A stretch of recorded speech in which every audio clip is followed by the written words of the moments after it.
A couple weeks ago, they beat Oxford, who's always has a consistent program over there. So our kids understand what we're looking forward to. And, we just really want to get in there and try to control our own destiny, which is what I told the kids all week. It's fortunate that we're still in a position to control our own destiny. We don't want to put it in anybody else's hands. And Friday night gives us an opportunity to keep controlling our destiny. When you look at the Chargers, they're coming off their first district loss last week.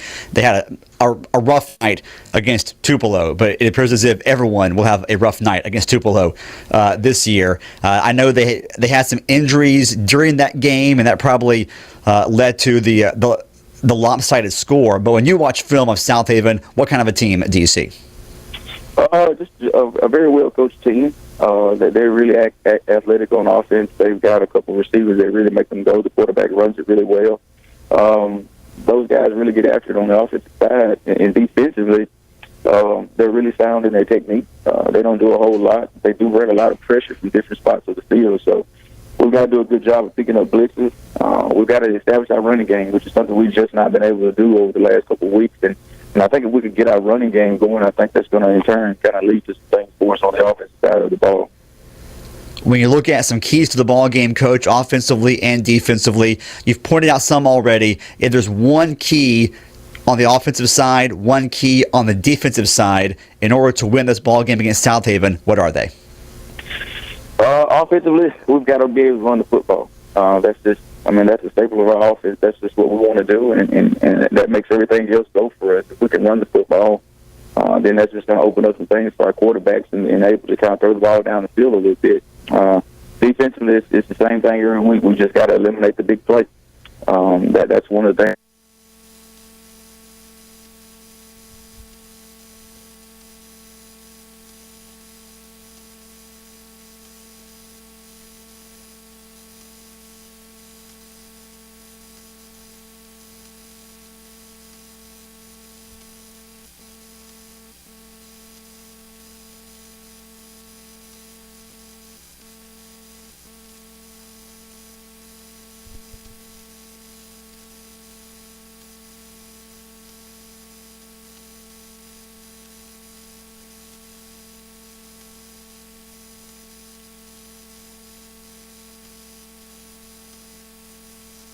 A 3-hour plus, depending on what route you take to get to Southaven High School.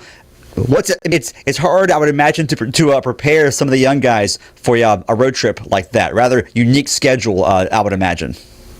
Yeah, fortunately for us, we have played, a lot of road games this year, but, we've really just gone down the road, 15, 20, 25 minutes on most of those trips. And now we're about to get out here and about to take our first 3-hour trip. And, it's a new deal for a lot of those guys who've never really just been on the bus for that long. So for us, we're gonna leave out about lunchtime and just kind of take our time and get there and give ourselves plenty of time to get there and just kind of get stretched out and just kind of prepare to go try to win a ball game. We look forward to it, Coach. We know your team will be ready, and we hopefully will see a Falcon victory, and that'll make for a fun 3-hour bus ride back after you hopefully pick up a win. Thanks for your time today, Coach. Yes, sir. Thank you for having me. That's Randall Montgomery, head coach of the Columbus Falcons. Kickoff between Columbus and Southaven is coming up shortly as our pregame show continues right here on 91.1 WMSV. Haven't chosen your MSU dining meal plan yet? You still have time. Meal plans are not one size fits all, which is why students can choose from 7 different meal plan options designed around your schedules and lifestyles.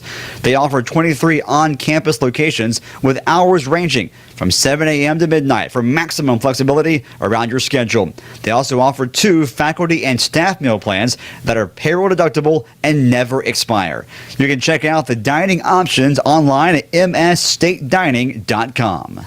Jill, why don't you tell the class what you did this weekend? Well, my dad and I went in search of some magical minnows and found a zillion of them in the stream from our lookout rock. Then my sister and I escaped from an evil slug king and went back to my super twig fort for safety. Then we told stories till it got dark, and the Big Dipper led us all the way home. Where were you, Jill? We went to the forest. It's not that far away. Ask your parents to take you and your friends to the forest this week. It's closer than you think. Check out discovertheforest.org. Brought to you by the U.S. Forest Service and the Ad Council. Anthony's Good Good Food Market of West Point, Mississippi, proud supporter of the Juke on WMSV, features some of the South's finest Cajun and Delta-inspired cuisine like barbecue shrimp, hand-cut blackened ribeyes, and gumbo.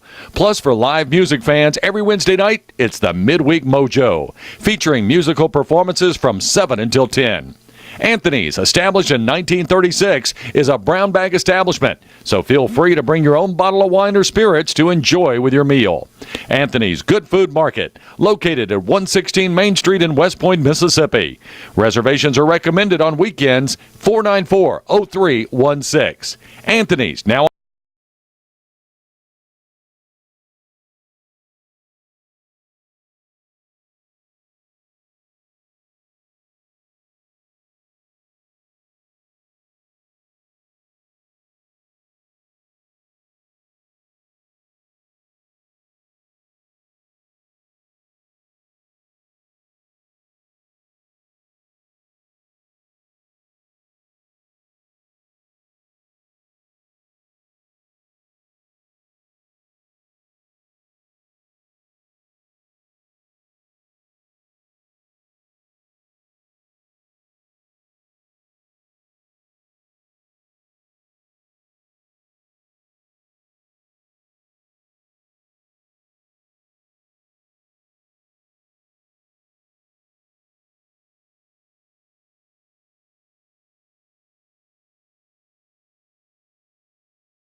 band did their halftime performance pregame, so it's a bit of an odd setup as we get set for kickoff. The officials have been ready to go now for a while. The band is just now getting off the field, so I'm like you, Scott. I'm a little confused as to exactly what time kickoff is set for. 7 o'clock supposedly, but like you say, the countdown to kickoff right now reads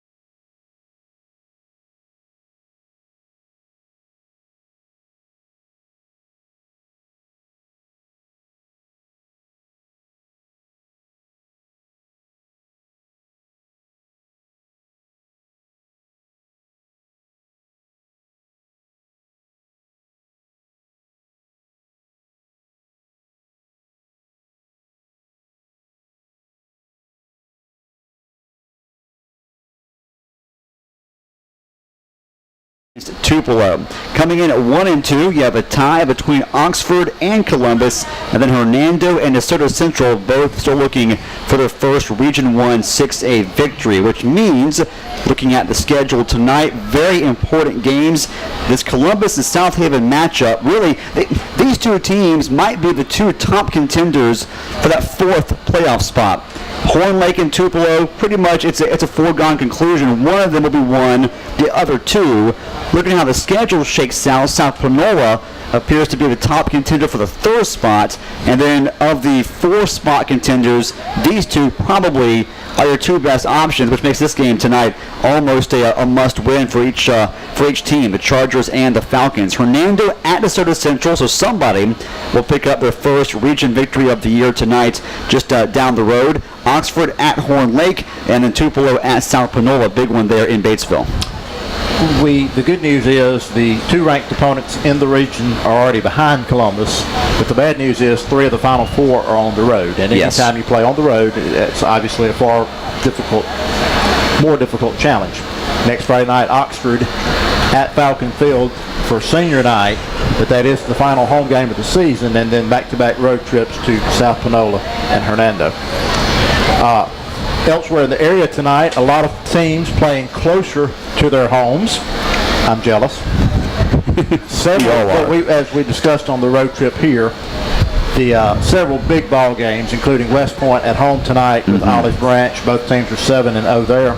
And Starkville at home tonight with Madison Central for first place in Region 2-6A, and most likely who you will play in the first round of the playoffs if you do finish fourth here. Some huge matchups featuring Golden Triangle teams. West Point, we've seen West Point and Starkville earlier this year when Columbus played them both on the road, and they might be the two best teams in the state. Certainly two of the 3 or 4 best teams in the state. Huge matchups for them.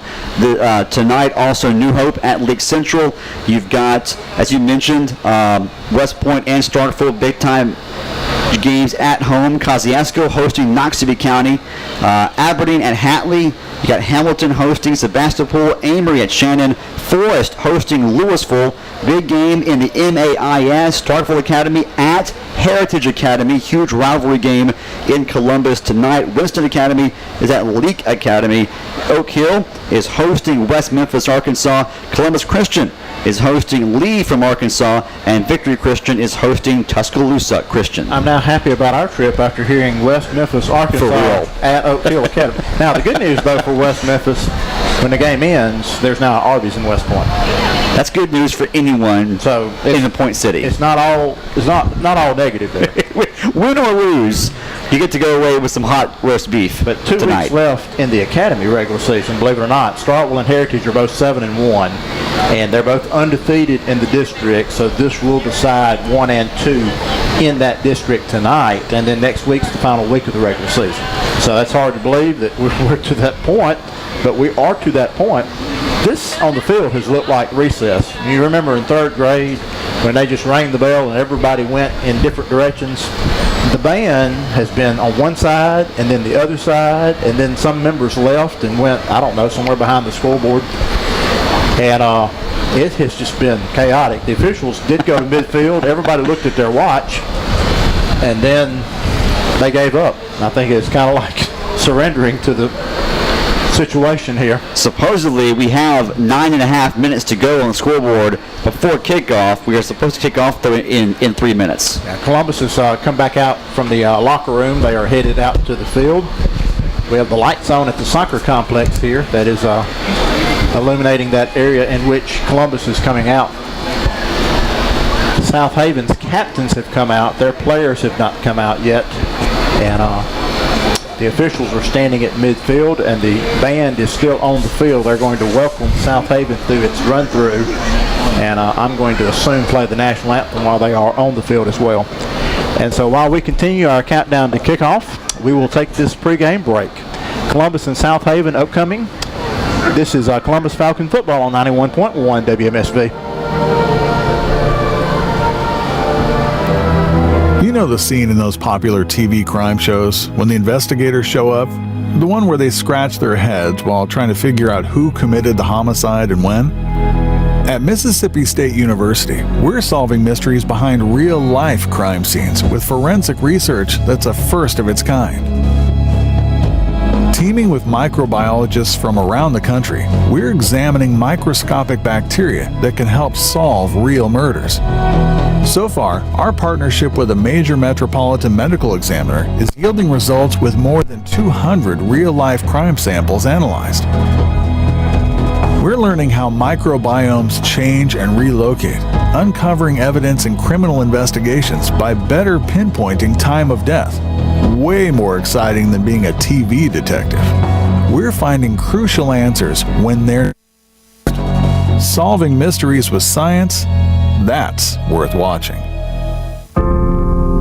No student in Mississippi should face discrimination. Let's teach tolerance to our children early on to provide a foundation of respect that will last a lifetime. This is Joyce Helmick, President of the Mississippi Association of Educators. Let's encourage children to be accepting of others regardless of race, gender, religion, or sexual identification. Together we can create a future where all are welcomed. A message from the Mississippi Association of Educators.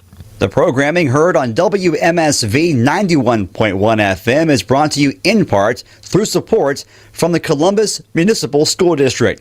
For information on the Columbus schools or for events happening at the schools, visit columbuscityschools.org.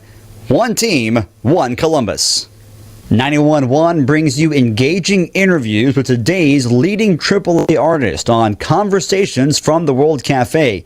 It airs every Saturday at 1 o'clock in the afternoon, every Monday at 2 o'clock in the afternoon, right here on WMSV.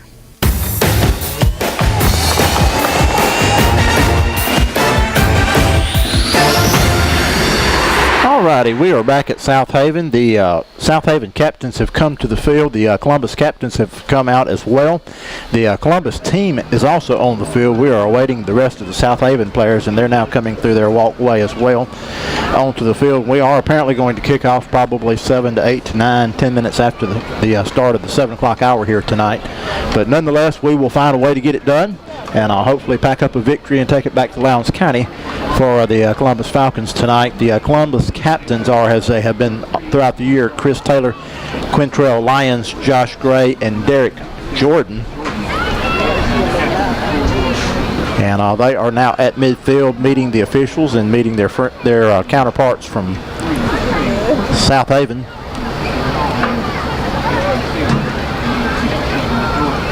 And it is actually one of the better crowds that we have had here in our numerous trips to Southaven. It is homecoming, which typically gives every team a little boost at the box office, and the Chargers are playing better than they have the last couple of seasons, and apparently the town has come out in sport tonight, and we do have a good homecoming crowd. We also have a pretty good crowd that has traveled from Columbus, made the 2.5, 3-hour trek here to the field. The Southaven captains include Gabriel Wilson and Kalen Chambers, and then when the other young man turns around, we can complete that. The officials are going over. They may be explaining why there are 200 band members still on the field.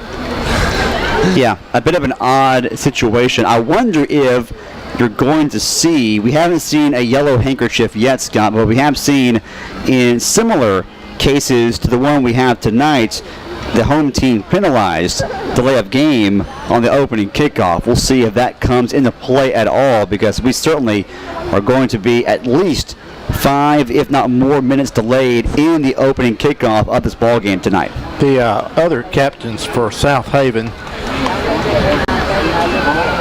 as we flip the page here on the roster, are Anthony Saber and George Stevens. And George has all of his letters in the roster in capital letters. So that is Mr. George. He is Mr. George for the rest of the night there. Is his name also bold and italicized? Just capital letters across the board. The coin toss won by Southaven. They deferred. Columbus will receive the opening kickoff. And we will have that kickoff for you after this final pregame break. Columbus and Southaven, we will kick it off when we return. This is Columbus Falcon football on 91.1 WMSV.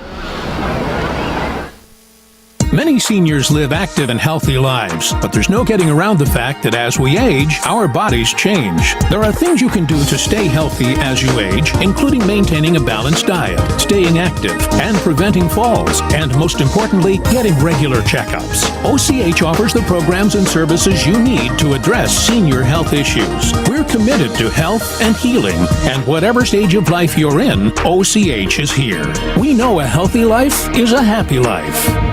I want to thank my mommy for loving me so much, For taking me to the doctor when I broke my foot. For leaving me alone when I wanted to be alone. And now, as a grown-up, I'm thankful for being able to take care of you, my dear mom, for taking you to your therapies, for understanding that sometimes you simply want to be alone. Roles change without us noticing. That's why AARP gives you the information to provide even better care for your loved one. Visit aarp.org/caregiving. Brought to you by AARP and the Ad Council.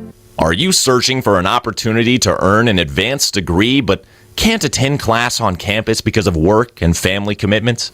Want to learn from outstanding professors and gain the skills you need to advance your career at an affordable price with a flexible schedule? Mississippi State University's 29 online master's and doctoral degree programs might be a perfect fit for your busy lifestyle. You can visit distance.msstate.edu if you want to learn more. Mississippi State University, where we ring true.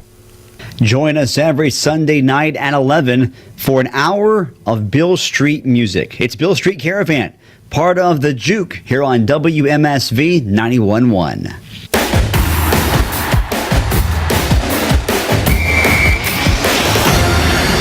Alrighty, the Southaven flag duties were handled by Micah Childers tonight. The Columbus flag duties were handled by Jordan Randall. The Falcons did meet at midfield, did plant the flag on the orange logo that represents Southaven. Shots have been fired. The band is now exiting the stadium, which means we should be an hour or so away from kickoff by the time. They filed into their seats. You know, if Bobby Hall was here, this never would have happened. No. And it won't at Falcon Field next Friday either. 6:45. Well, no, I say that now. Senior night last year, there were. It was an endeavor. There were 2 class reunions held here in senior night a year ago. There were roughly 112 seniors on last year's team. I won't speak for next Friday night, but typically on most Friday nights, we do not kick off past 7 o'clock. But we may be on TV tonight. You just never know. You never know. TV timeout delaying the start of this one. We're on the visitor side of the stadium, so information will be slow coming to us. I can pretty much pretty much confirm that. People at home may know what's going on before we do. Southaven will be dressed tonight in their orange tops, white pants, blue numbers, white trim. The Falcons are in their traveling white top, white bottom, purple numbers, gold trim. And I have to say, both sets of uniforms are quite easy to read. Yes. Very, very appreciative of that. Jason Crowder doesn't deserve those kind of things in life, but I want uniforms I can read. After driving as much as you've done the past 2 days, you deserve easy-to-read uniforms. It has been an exciting 48 hours, to say the least. Southaven will go from right to left. They will tee it up at the 40. Commercial Dispatch player feature Jordan Randall.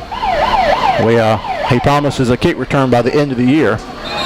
He is back deep along with Kenneth Martin, Javorius Vance as well.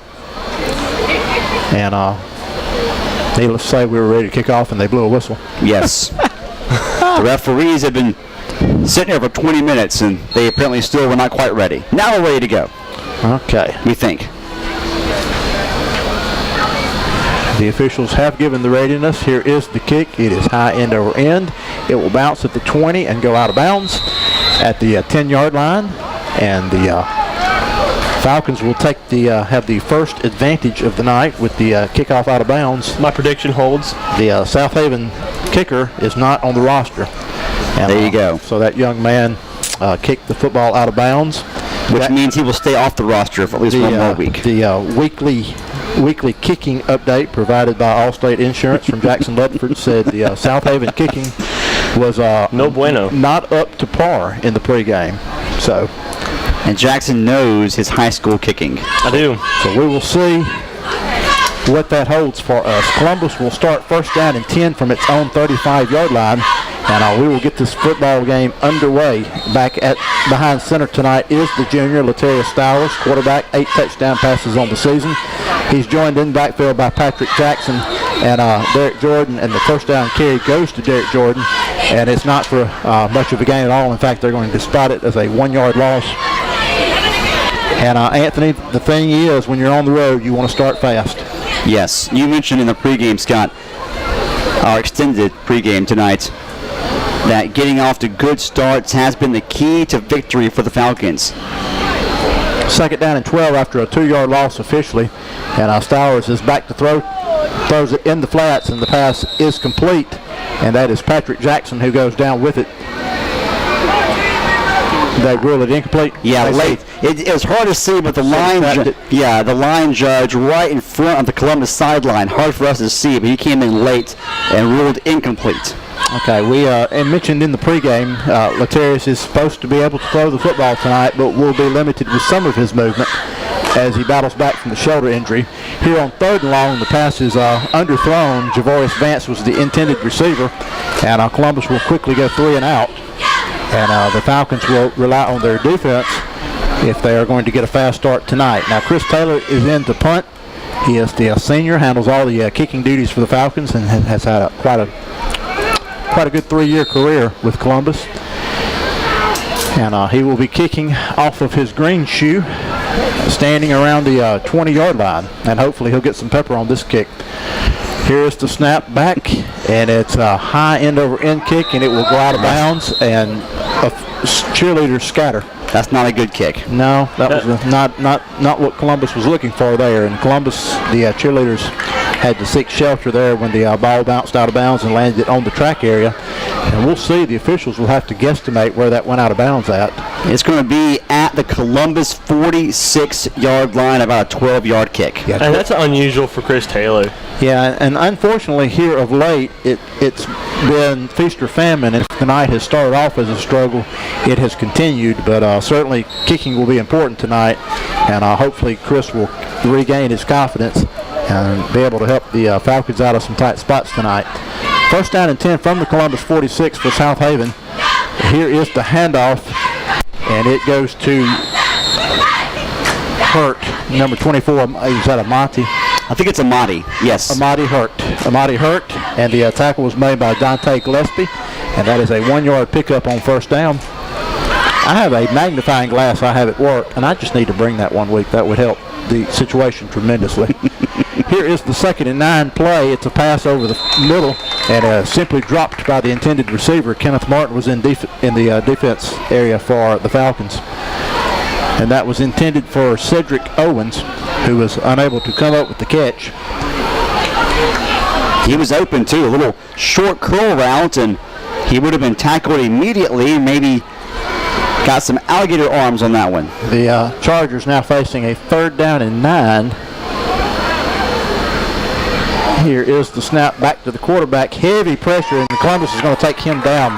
Well, that was quick off of his feet by Josh Gray. He simply busted right through the line of scrimmage and took the quarterback down for the sack. Sophomore quarterback Jonah Posey. I don't even think there was an orange shirt on him. He just busted through. Yeah. Southaven is also dealing with some quarterback issues. Their starter will not be able to go tonight, and that will set up a 4th down and long. They're going to put the football at the 43-yard line. So to your point, Jackson, it was almost as if Southaven was trying to get a screen set up. So that is a 12-yard loss on 3rd down. Here is the Southaven punt. It will bounce and roll dead at the 22-yard line. So a punt of 35 yards there for Southaven. And we've had 2 possessions. And Columbus will take back over with 9:54 to go in the 1st quarter. 1st and 10 from around there on 23-yard line. So a couple of 3 and outs. The defenses certainly appear to have gotten off the bus a little quicker than the offenses. We'll see if the Columbus offense can settle down here on their 2nd possession. 1st down and 10 from the 23-yard line officially. The Falcons in their 2nd possession of the night. Stowers is at quarterback. He's joined in the backfield by Derek Jordan. Receivers split out are Martin and Vance. Stowers keeps it on the rollout, then throws it in the flats. Pass is complete for good 1st down yardage. Patrick Jackson stiff arms the band before going out of bounds, and they're going to spot him down right at the stick. So it's going to be about a 9-yard pickup, and that will bring up a 2nd down and 1. I like that play call, sort of like a run-pass option that he had there, and that's something you want to give. He didn't want to take the hit, and I really like the looking towards his receiver, not looking upfield. Yeah, certainly a redesigned Columbus playbook, so to speak, tonight to keep their quarterback upright more often and keep him healthy and keep him in the contest. 2nd down and 1 now for the Falcons. Now Southaven jumps, no flag. Hand off to Derek Jordan. It's a fumble. Yes, the ball is loose. It's on the ground and recovered by Southaven. It was a bad handoff between the quarterback and the running back, Derek Jordan. And the fumble is recovered by number 27. That is Cedric Adams, a junior free safety. And all of a sudden, the Columbus defense now will be facing a difficult task with Southaven with a short field to work with. First down and 10 from the Columbus 28-yard line. Another offensive miscue, and here come the Chargers. The Chargers have run almost every single play from scrimmage so far this quarter in plus territory on the Falcon side of the 50-yard line. First down and 10 from the 28 for Southaven. Here is the snap. Quarterback heavy pressure again, throws in the flats, and this one is dropped as well. Now, we are not in the Jackson-Ledford field goal range yet. We have not passed that green line that Jackson likes to put on the screen. It's at the 10-yard line if you're wondering. So a second down and 10 coming up for the Chargers. Early on, and it is very early, but the Falcon D-line getting a lot of pressure on Posey. They look good. Yeah, certainly a situation where you would like to see the defensive line control the line of scrimmage and make Southaven more of a one-dimensional team. Heavy pressure again this time, and there's just miscommunication. And it was intended receiver was number 7 who failed to make the roster. It just looked, he cut the other way than the quarterback was throwing. He was wide open, too. Oh, yeah, there was no one around him. He didn't think the pass was for him, though, because he wasn't on the roster. So, third down and 10. We're 2 for 2 in the first quarter here. Southaven players not on the roster. Yes. Third down and 10 now from the 28-yard line. Quarterback back to pass again. Oh, we have, yes. That's going to be targeting. But the pass was incomplete. Devin King Correct. The defense, and then he was hit after that play. Who hit him after the play? Jalen Hickman? Yes. Hickman came in helmet to helmet on the intended receiver, who is the mysterious number 7. Right. It wasn't intentional, though. That ref should have seen that. That was not intentional. I mean, for safety reasons, I do understand the rule. Well, they have signaled. They simply signaled pass interference, so this may be against Devin instead. Well, to be honest, if you're Columbus, you'd rather take that. Yeah, I didn't see that, right. But because the ball was tipped by a Columbus player. So either way, a 15-yard mark off is what we expected, and that's what we're going to get. And our first down tonight. So they'll spot the ball at the 18. They had to, with 10 yards apparently. Did they call it defensive holding? They signal pass interference, but it's been marked off 10 yards. Quarterback back to throw this time, and the pass is over his. Hauling it in. Wow. Couldn't see in the corner of the end zone there. It's rather dark, and it was caught by number 84, the receiver on the touchdown, and he is not on the roster. Please, unreal. We're gonna have to at halftime try to get a new Southaven roster. 84 on the reception. PAT is up, and it is good. And Southaven, that's a beautiful throw, fader pattern in the far corner of the end zone. That's the right corner, right back corner. And Southaven on top 7-0. I'm with you, Scott. When it left Posey's hands, I thought it was going to be at least 3 or 4 yards past the intended receiver. But the Chargers are able to cash in on the fumble and take advantage of the short field to score the first touchdown of the ball game. Now we'll have to see if the Columbus offense can come up with an answer when they go on the attack here. And again, you had the stop on third down. The pass interference call extends the drive, and Southaven scores. And the Columbus coaching staff giving the referee who called that penalty an earful, and now we have a flag thrown, and we're probably going to get a sideline warning here on the Falcon coaching staff. They were not happy at all with that call. It was an odd call. They could have called a personal foul. They did not call a personal foul on Columbus. Instead, they called pass interference, which was from our vantage point, a questionable call. And then, after signaling pass interference, they marked the ball off 10 yards instead of 15. So a confusing scenario, but Southaven on a nice play takes full advantage, 18-yard touchdown pass, and they're on top right now, 9:18 to go, first quarter, 7-0. So the Southaven kick unit will get to kick off 15 yards further downfield, and you would think this would be a touchback opportunity. But we'll see what the Chargers elect to do. They may go with the short kick as well and try to steal an extra possession. So 15-yard penalty on Columbus after the pass interference infraction as well on that drive. So both penalties in the ball game marked off against the Falcons. And Southaven will now tee it up from the Columbus 45-yard line for the kickoff. And it is going to be a normal kick. It's going to go end over end and sail out of the back of the end zone. And that will be a touchback. And Columbus will get to go first down and 10 from its own 20-yard line. So I was mistaken. I thought we'd get a sideline warning. Instead, we got just a straight-up 15-yard personal foul called. On the coaching staff. The head ref pointed directly at Randall Montgomery.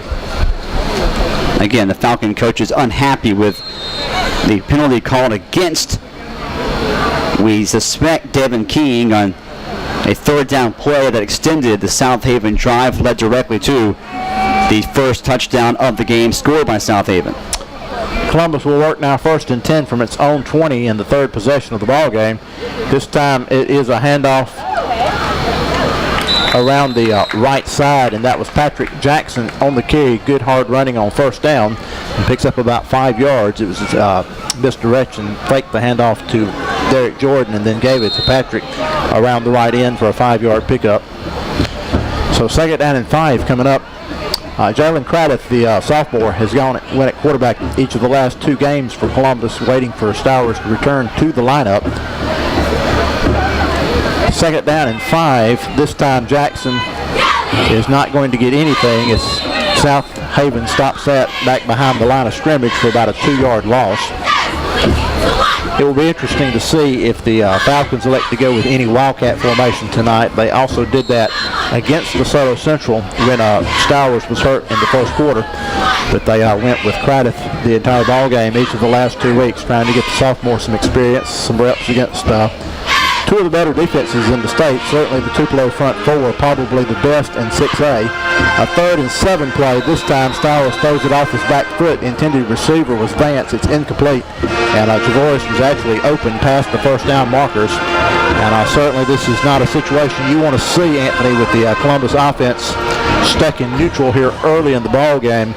Again, you would like to at least see some first downs and an opportunity to keep the defense off the field a little bit. And so far here in the first quarter, Scott, the inside running plays just aren't working. The Southaven D-line right now plugging every hole, making things difficult. Snap is high to Chris Taylor. He gets a good kickoff nonetheless. It bounces at the 40, and it's muffed by Southaven, and Columbus will get the recovery. I have no idea what that young man was doing. He turned around. Yeah. He was, well, it looked like it was going to hit the up back, who was not watching the play. It looked like it was going to bounce into him, but the intended returner, who saw the play coming at him, nonetheless muffed the football, and Derek Jordan has the recovery for Columbus. And Randall Montgomery talked about this. He said things just didn't go our way in the past couple of games. The lucky bounces weren't there.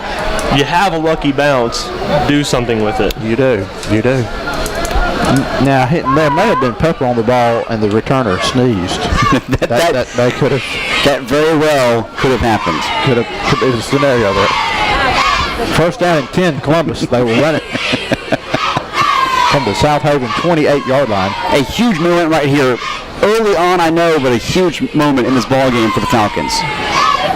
Snap is low, picked up off the ground by Stowers, and he overshoots Javorius Vance. And this is what we saw from Letarius in the third quarter against DeSoto Central. He got hurt in the first quarter, came back, tried to play in the third quarter, and was overthrowing everybody for a while. Then eventually got back into a rhythm. The pain subsided a little bit, and he was able to hit his targets on a consistent basis. So hopefully LT is simply working through the rust at this point in time, because the receivers have been open. Receivers have been open, and just the timing so far has not been there. Second down and 10 from the 28-yard line. This time Stowers keeps and will go down. Faked the handoff to Jordan and kept on what was going to be a quarterback run around the left side. And Southaven has seen that enough on film from the first couple of weeks of the season to get back there for a 6-yard loss. Yeah, they came up in run support. They brought the safety Adams up, and he simply stayed at home as a quarterback spy and was right there. And now a big-time 3rd and long facing Columbus after they were given the gift of a muffed punt by Southaven. So 3rd down and 16 coming up. That passes, the snap again is low. Picked off. And Stowers throws it, trying to throw a screen pass, and it hits the turf. Oh, good. Okay. I thought it was picked. Well, I mean, it hit the stomach of the defender, and he simply dropped it. It should have been intercepted. 4th down and 16 coming up from the 34-yard line. Well, I mean, they are within Chris Taylor's range. I guess you're the coaching staff, and you want to try to take this gift as it gave to you. Yeah, you're pretty much, field goal kick was going to be rather lengthy. And if you do turn it over here, you're turning it over at the 35-yard line.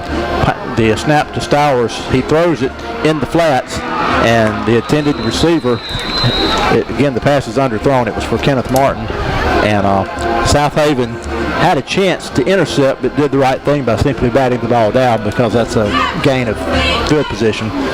So Southaven will take over 1st down and 10 from its own 34-yard line, leading 7-0 in the ball game.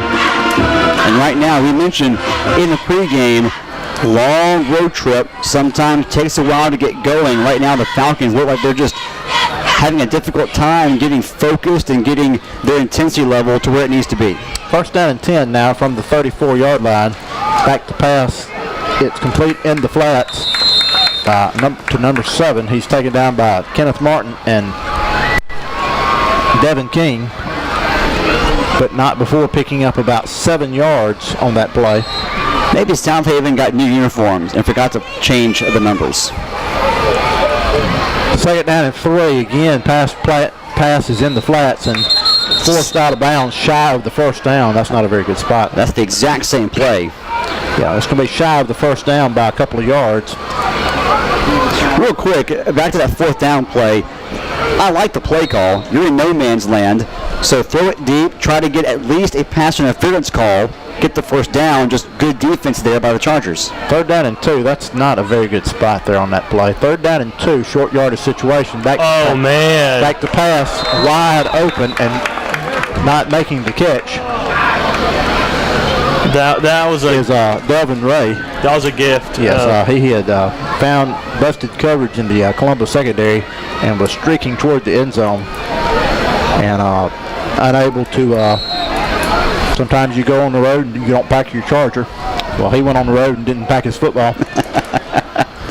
But he was 10 yards rather behind the defense that clearly was expecting run and bit on the fake.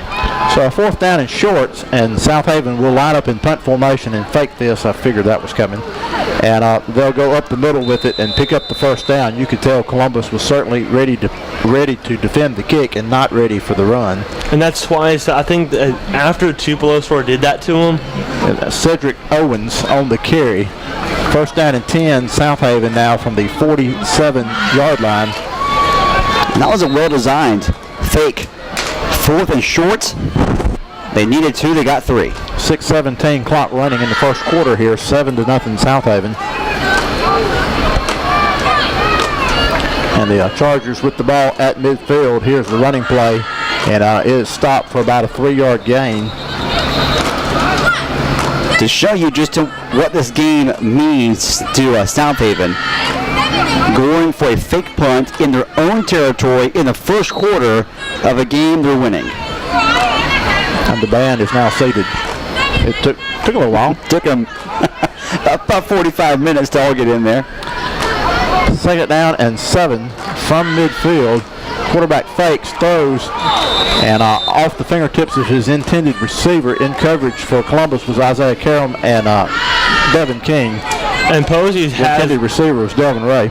Posey has had wide open receivers, but he's just been missing just high.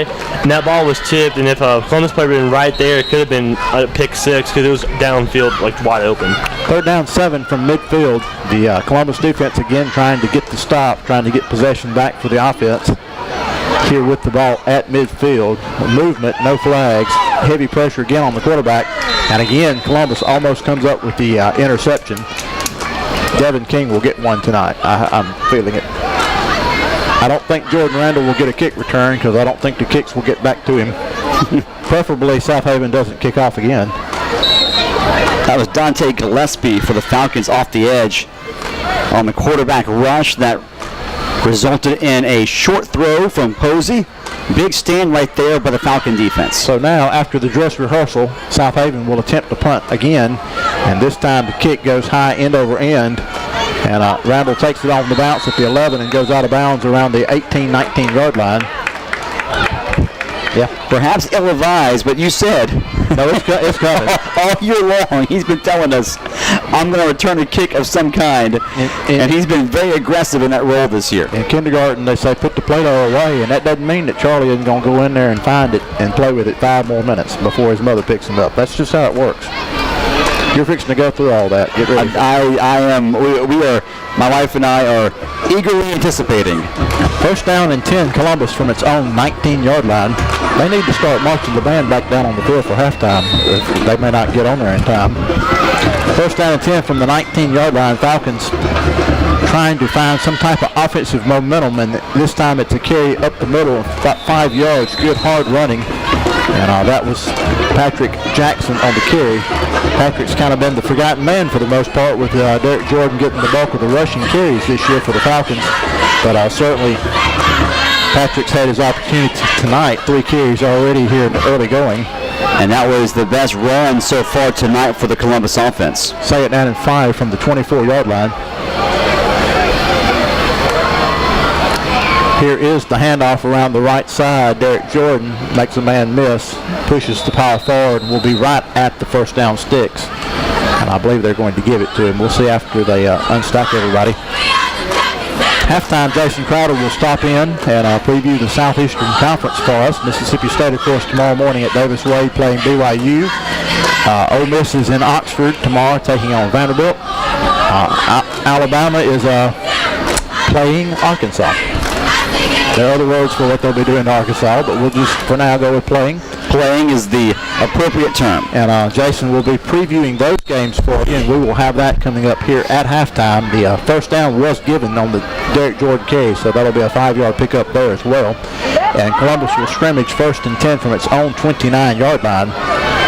And this time it's Patrick Jackson, and he's not going to get much. The pile keeps pushing forward, but maybe a yard, perhaps 2 on the gain after they unstack everybody. It will be interesting to see. We have, of course, not seen the Mississippi State team since their back-to-back losses to Auburn and Georgia.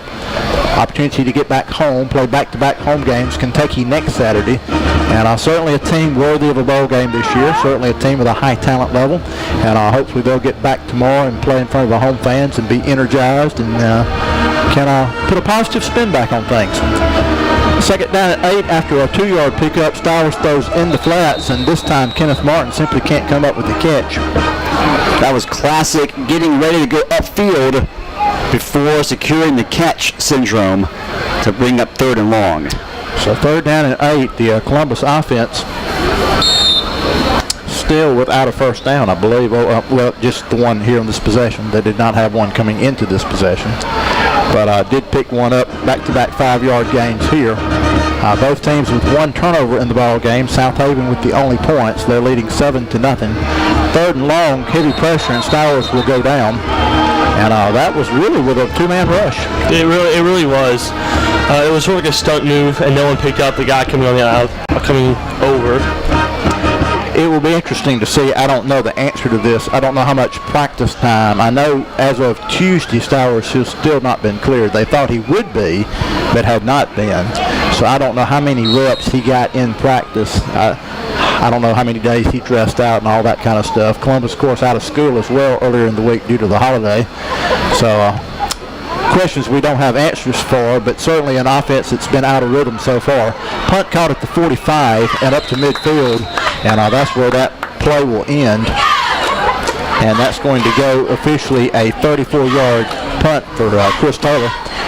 And Southaven will take over again in Columbus territory with 2 minutes 46 seconds to go in the first quarter of play, with Southaven still leading the football game by a score of 7-0.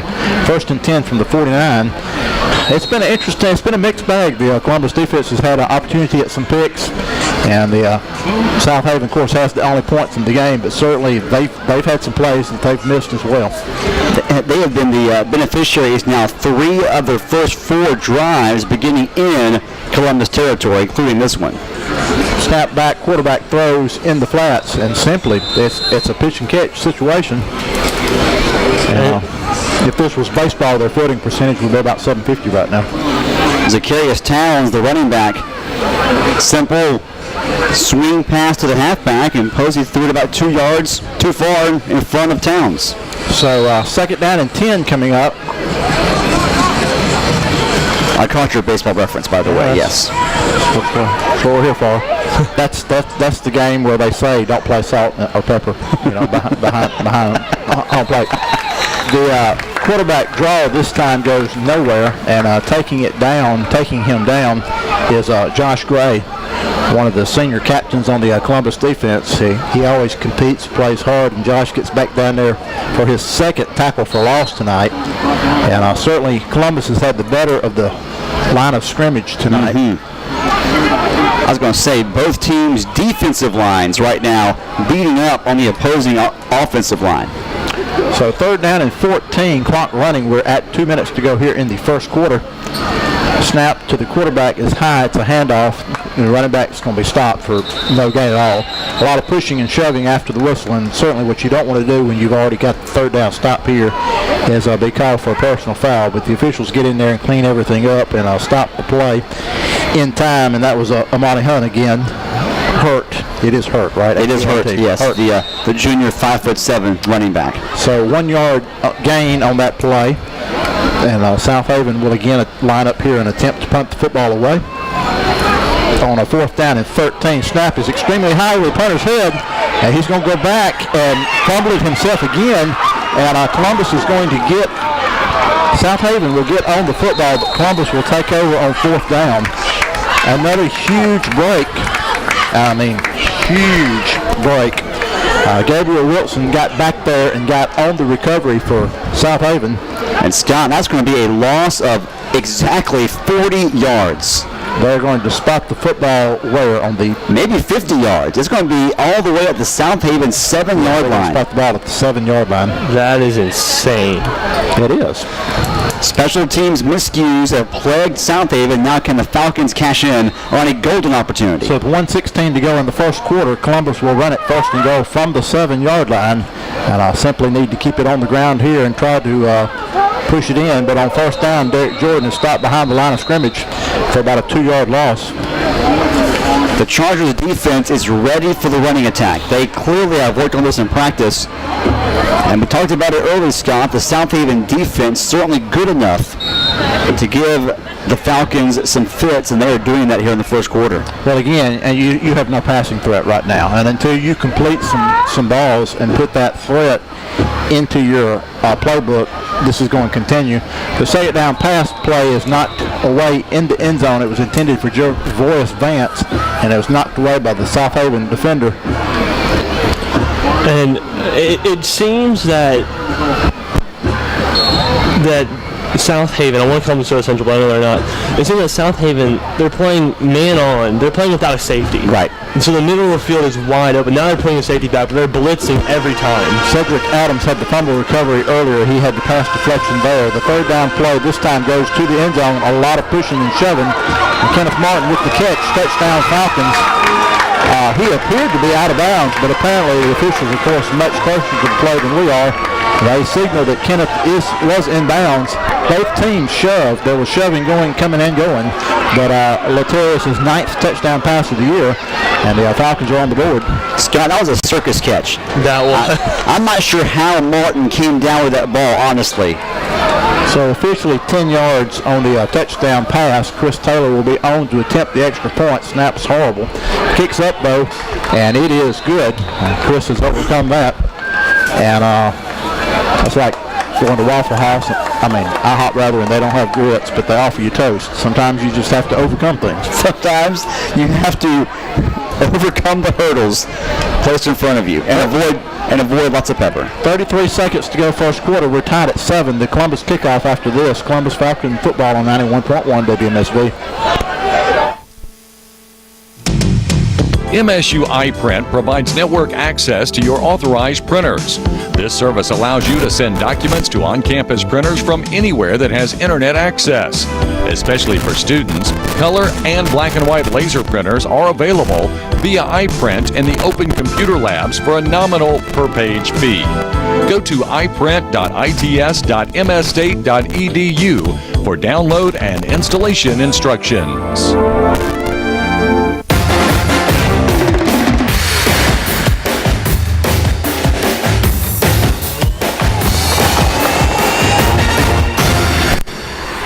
Kenneth Martin's 10-yard touchdown reception, 33.7 seconds to go in the first quarter of play. We're tied at 7, and Chris Taylor will kick the football off from the 40-yard line. High end-over-end kick. Southaven's going to let it bounce. It's going to go into the end zone for a touchback. And Anthony, somehow or another, we're tied at 7 right now. What a fantastic answer for Columbus. They were given a gift on the bad snap over the punter's head. They took over first and goal at the Southaven 7-yard line, 3rd and long after 2 bad plays on 1st and 2nd down. And Kenneth Martin, with a guy draped all over him, somehow makes a one-handed catch in the far left back corner of the end zone. And yeah, after all the issues the Falcons have had offensively in this first quarter, here we go, 30 seconds left in the quarter, and we're tied at 7. We will have final scores from around the state before our first quarter ends. First down and 10 from its own 20-yard line. Southaven will run it on first down. That is again Hurt with the carry, and he stopped behind the line of scrimmage. Another tackle for loss for the Falcons, and that was Montrez Williams that gets in and makes that stop. And that will mercifully be the final play of the first quarter. Southaven's going to let it run out. They're going to debate it. They may 9 seconds clock running. They're setting up for it. They're thinking about it. Let's do it. One more play. Come on. Second down and 11. And they do get it off. Here's the snap. Quarterback throws. It is intercepted by Devin King on a nice circus catch. As predicted, Devin King tipped it to himself and somehow comes down with the interception, and all the momentum right now on the side of Columbus. What a fantastic pick. Man-on-man coverage on a long pass play. King gets there, deflects it, tips it, and makes a diving catch. And Columbus has the ball when we begin the start of quarter number 2. That is the end of 1. We're tied at 7. This is Columbus Falcon football on 91.1 WMSV. MSU's Student Relief Fund is designed to help members of the student body affected by day-to-day crises or catastrophic disasters, such as the recent hurricanes. If you would like to donate to the MSU Student Relief Fund, donations and more information can be found at www.msufoundation.com/studentrelief.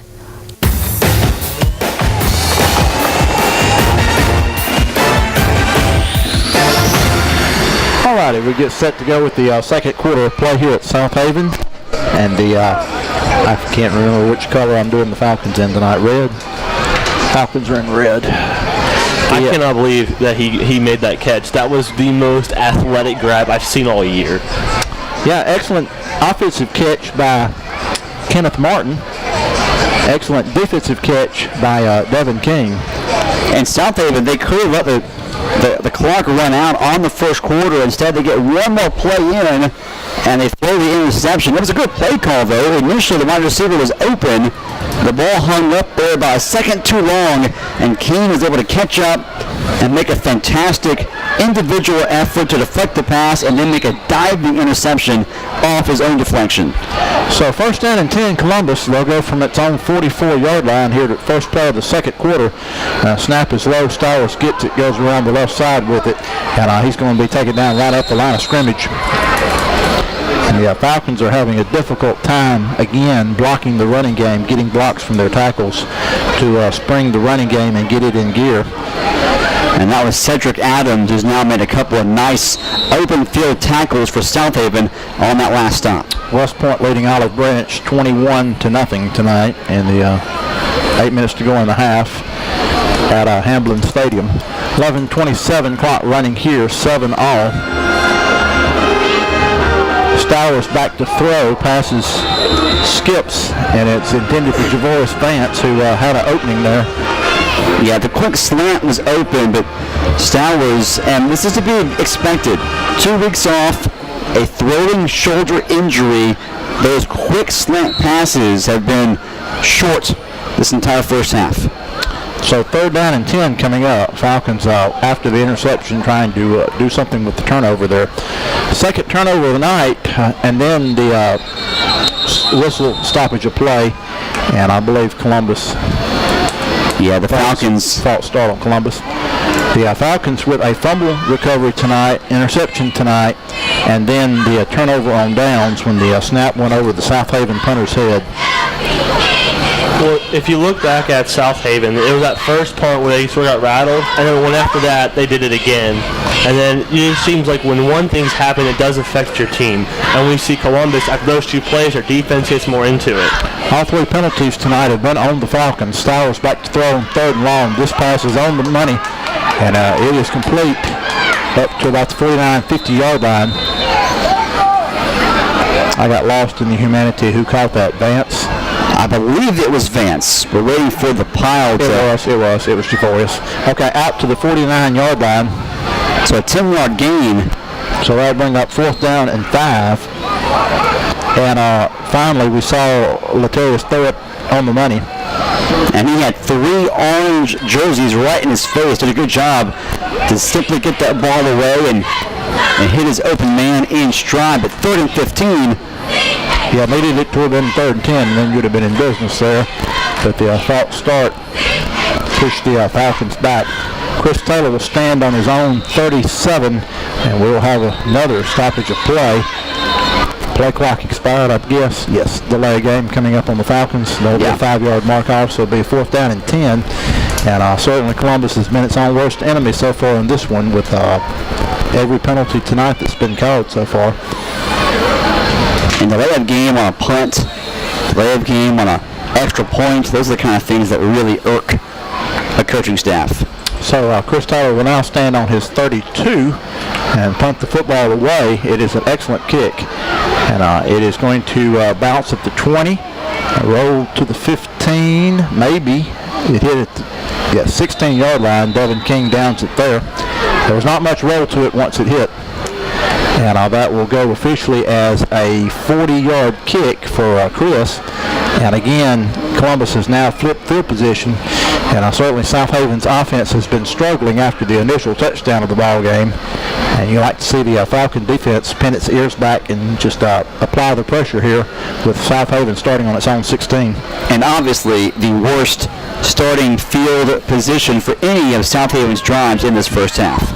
So 1st down and 10 coming up now from the 17 officially. And the pass is in the flats, and it's caught by our friend number 7, who is taken down for basically no gain. Montrez Williams again in the backfield. And the Falcons are shutting the passes in the flats, for the most part, have been shut down rather quickly tonight. So that will be a 3-yard loss officially. So 2nd down and 13 coming up from the 13. Let's call him 7. We'll just call him 7 the rest of the ball game. Okay, I'm good with that. And Southaven, Columbus defense trying to get a good stop here on 2nd and long. Here is the handoff, and it's not going to go for much of anything. The initial tackle is broken, and then Isaiah Caron and Devin King get in on Hurt again. And you are just minutes away from what could be the most exciting moment of tonight, and that is Southaven punting out of its own end zone. Listen, it has been an adventure. Whether Southaven is punting or receiving punts, it has been anxious moments for Southaven and opportunistic moments for Columbus here in this first half. So 3rd down and 11 from the 15-yard line. The Falcon defense again has stood tall the last couple of drives. The Falcons again trying to get another stop. Quarterback back to pass, heavy pressure again by Jalen Hickman, and the pass is complete. Did they rule that complete? They said out. One guy threw out. Yes, one signal inbounds, one signal out of bounds, and they give him the catch, but it will be short. No, it will be first down yardage. That is remarkable. It's hard for us to tell along the far sideline as Southaven moves offensively from left to right. But from here, it looked like he was right on the boundary. So a 15-yard pickup, and that will spot the ball first down and 10 from the 30-yard line. That's a huge conversion. Yes, no complaint from the Columbus coaching staff. This time the pass is in the flats and overthrows the intended receiver. A nice play call, too, on 3rd and long to roll out Posey to the weak side, to the short side of the field. And the pressure was coming from the strong side, so he had plenty of time to throw it and found his man in man coverage open on the curl route along the far sideline. Nicely done to give Southaven a new set of downs in this tie ball game. 2nd down and 10 from the 30-yard line. And this time the pass is over the middle, intended for someone, and incomplete. Heavy pressure again. I think the quarterback was simply throwing that to get it away before he was sacked by Josh Gray. Josh Gray's been flying all over the defense. Devin King was in that area looking for that interception. The homecoming court is standing down around the 10-yard line getting ready to do their thing. Look at the white dress. That's a big dress. It is a big dress. Good money was paid for that dress. Either bought it or rented it for the festivities that are upcoming. 3rd down and 10. Falcons again with heavy pressure. Passes over the middle and the pass is complete. Breaking 2 tackles to midfield. 40. Fumble. It's a loose football, and the Chargers get back on top of it. And Kenneth Martin and Devin King both in coverage. Have no idea how Southaven was able to make the recovery. Kenneth came up and got the strip, but the receiver on the play was Cedric Owens, and he made the catch. The Falcons had that initially contained for what would not have been a first down, but then once Cedric broke a tackle there, basically at the line of scrimmage, he was off for a long gain of about 56 yards officially. So first down and 10 from the 14. Back to pass this time as the quarterback throws over the middle, and it is caught for the touchdown. Boy, that was a quick strike. And the Southaven Chargers have taken the lead in the football game again. I couldn't tell who it was. It looked like it may have been Owens again. It was. On the reception. Clearly, Southaven found a matchup that they liked, and they went back to Owens. They actually went to him 4 or 5 times on that drive, and he makes 2 fantastic grabs and runs after the catch to get Southaven back on top as the PAT is up and good. 14-7, Southaven on top. 7:57 to go first half. The Chargers take it and go 84 yards in 7 plays to take the lead. We'll have the Southaven kickoff after this timeout. Columbus Falcon football on 91.1 WMSB.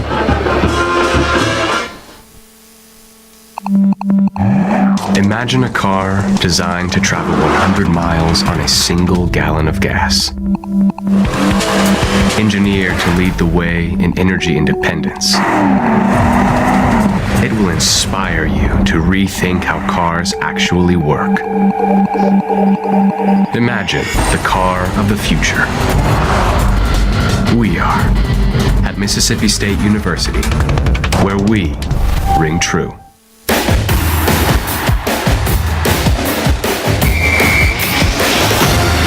The Chargers go 84 yards, and they do it on 7 plays to take a 14-7 lead with 7 minutes, 57 seconds to go in the first half of play. And they did almost all of that through the air. Yeah, it was a third two different 3rd and 10s that the Columbus defense was faced with, and then unable to make either stop. And Columbus's defense has been good this year in 3rd and long yardage situations, but they were not on this particular possession. It's a sky kick, and it goes almost out of bounds, but Southaven's going to be given the recovery.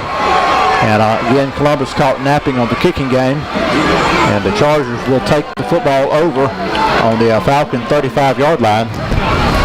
Scott, the Falcons had a couple of guys over there. You mentioned it was a pooch kick, and one of those pooch kicks designed to be recovered by the kicking team if the return team does not get to it in a hurry. And the Falcons, who could have gotten there, it looked as if they thought it may go out of bounds or would go out of bounds, got out of the way, and then it bounced and stayed inbounds, and Southaven alertly gets on it, and they have taken over again, 1st and 10 inside Columbus territory. While at the Columbus 35-yard line, and this time the pass is in the flats and incomplete. Overthrew 7 on that play.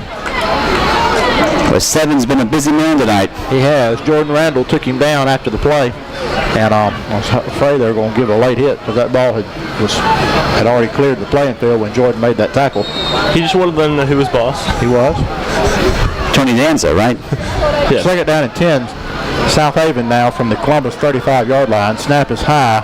Quarterback does have it back though, and he throws, and we're going to have the. Okay.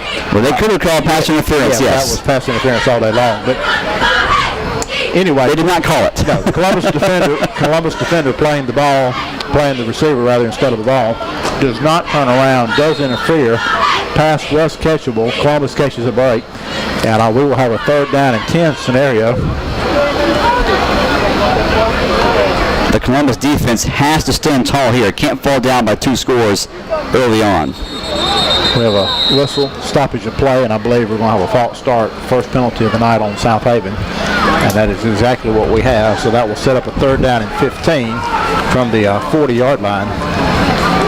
The Falcon defense certainly an opportunity here. 3rd and long. Southaven has almost 100% abandoned the run game here in this 2nd quarter. Well, they have -7 yards in it, so it's not working for them at all. At halftime, West Point leads Olive Branch 27-0. At halftime, Oxford leads Horn Lake tonight 7-0. Pass on 3rd and long is complete, and all the way down to the 25-yard line, going to be right at the line to gain. They're going to spot him. They're going to give it to him. It looks as if they have signaled they have. 1st down, a halfback screen over the middle, a nice play call, and nice execution. Southaven has been money on 3rd and long on the last 2 drives. 3rd and long, they have completed 3 straight of those. And it's now a new set of downs, 1st and 10 from the 25-yard line. Quarterback is back to throw. Oh, man. And he has a wide open receiver in the end zone, and it goes for the touchdown.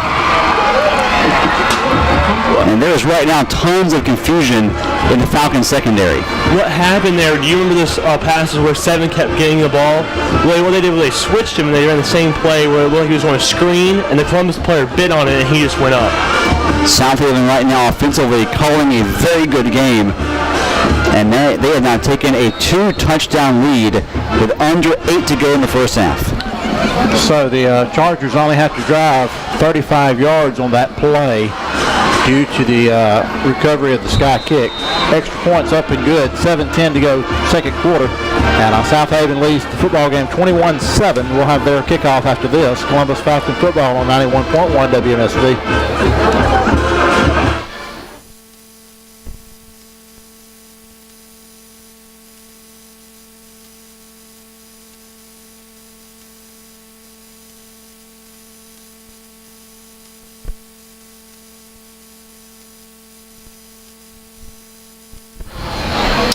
All righty, 7 minutes, 10 seconds to go in the 2nd quarter of play. The Southaven Chargers playing tonight. We've been up here on some difficult nights, and I have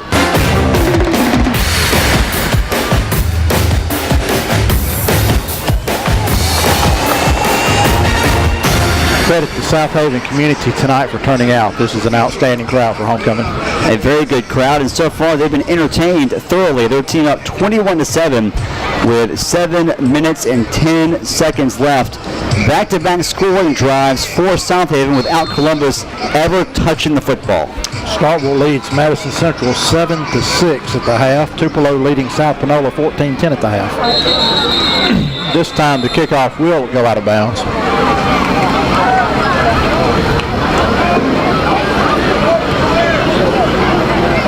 And now if you're Columbus, you have to score because you know that Southaven's going to get the ball after halftime. Caught on a fair catch. Yeah, fair catch on the pooch kick. I got you. Caught on a fair catch, and the ball will be spotted at the 29-yard line. So 1st and 10 Columbus from its own 29. And the Falcons certainly need some type of positive thing to happen offensively. Need to generate some momentum. And again, if you don't score, at least put a couple of first downs together and give your defense opportunity to stay off the field for a little while. 1st down and 10 from the 29. Stowers, it's a handoff, and the Falcons cannot get the running game going tonight. Derek Jordan stopped at the line of scrimmage after probably about a 1-yard loss. Well, you wonder what the Falcon offense can do now. We saw Southaven's run game not work. They made some adjustments. Now, what can the Falcons do knowing that Stowers is not 100% with that throwing shoulder? Yeah, and certainly, but he was throwing the football better on the last possession, and that's something you can take solace in. He was hitting his receivers on a little more consistent basis. 2nd down and 11 coming up. Stowers is back to throw here, and the pass is in the flats, and it's complete. And again, that throw is on the money. It's short of the 1st down, but it's a nice pickup to A.J. Johnson. And it will set up a 3rd down and short, 3rd down and about 3. But again, it's a situation where you really have no confidence in the Columbus run game being able to convert a 3rd and short yardage situation. So Stowers is back to throw again, but this time it is a handoff. Derek Jordan goes around the right side, and he is stopped for no gain again, and Columbus will have to punt the football. And at some point, if Van Montgomery, you have to realize it's just not working. Well, again, though, you're hitting passes, and so you would, now that you're beginning to complete some passes, you would think that would make Southaven have to honor the pass a little bit more. And sometimes they are, and their front four is just doing a really good job getting penetration. 4th down and 3. Chris Taylor will be on to punt the football away. Southaven gets back, almost gets the block, but the kick is away. And it is going to bounce out of bounds around the 30-yard line. They're going to spot it officially at the 32-yard line. So again, a 32-yard kick. And Southaven will take over 1st and 10. They are going to spot it at the 30. That's what I thought it is originally, and then I talked myself out of it. The 30-yard line on the far hash as Southaven now goes from left to right. Back-to-back scoring drive. Southaven attempting now to take complete control of the game in the first half. The Falcon defense has to get a stop here with 5:20 to go in the first half. 1st down and 10 from its own 29-yard line officially for the Chargers. Quarterback back to throw, pass is complete in the flats, and this time Columbus does bottle him up, but after a short game. Columbus had blown that play up for no gain at all the last couple of times, but this time it goes for about a 3-yard pickup. Is that number 7? Yes. So leading receiver of the ball game over a guy with no name. Owens, he had a 56-yard pass. Very true. That'll bring up a 2nd down and 7. He did go out of bounds, so the clock stopped with 5 minutes, 13 seconds to go in the 2nd quarter of play.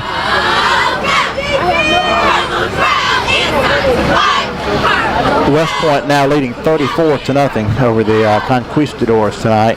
The 2nd down running play is a handoff to Hurt, and it goes for a loss of 2 yards. Jalen Hickman in to wrap him up. And again, a lot of pushing and shoving after the play. And certainly if you're Columbus, you're already behind the 8 ball down 2 touchdowns. So you certainly do not want a drive extending personal foul call when you can avoid it. So we'll see if officials can continue to keep some control down there like this. 3rd down and 9 coming up for Southaven. Back to pass is complete. And again, the Falcons sold out on that play, trying to pressure the quarterback in the backfield. And certainly on the run, he delivers about a 15-yard pass play to number 7. And that's a first down pickup. And the Chargers again are on the move. First down and 10 from its own 45-yard line. And Posey has looked good throwing the ball in this first half. So first down and 10, Southaven from the 45-yard line. This time it's a handoff to Hurt, and he is stopped at the line of scrimmage by Isaiah Karam and Josh Gray again in on the stop.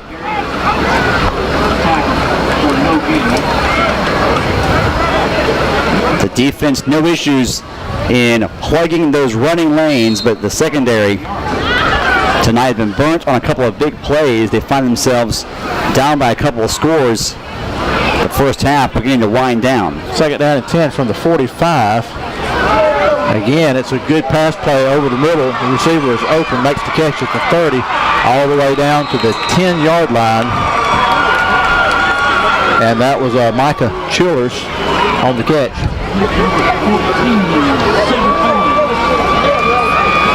And that will go for 45 yards on the pickup. And right now, the Columbus corners just simply cannot stay with the Southaven wideouts as they go down the field. They got a couple of big, fast wide receivers, physical dudes, and Columbus right now has no answer. Timeout is going to be called by Southaven. First down and 10. Columbus wanted one as well, but Southaven got it called first. First down and 10 from the 11. Clock's still running. No, they're putting 1 minute up there on the timeouts. All right. So there's timeout on the field.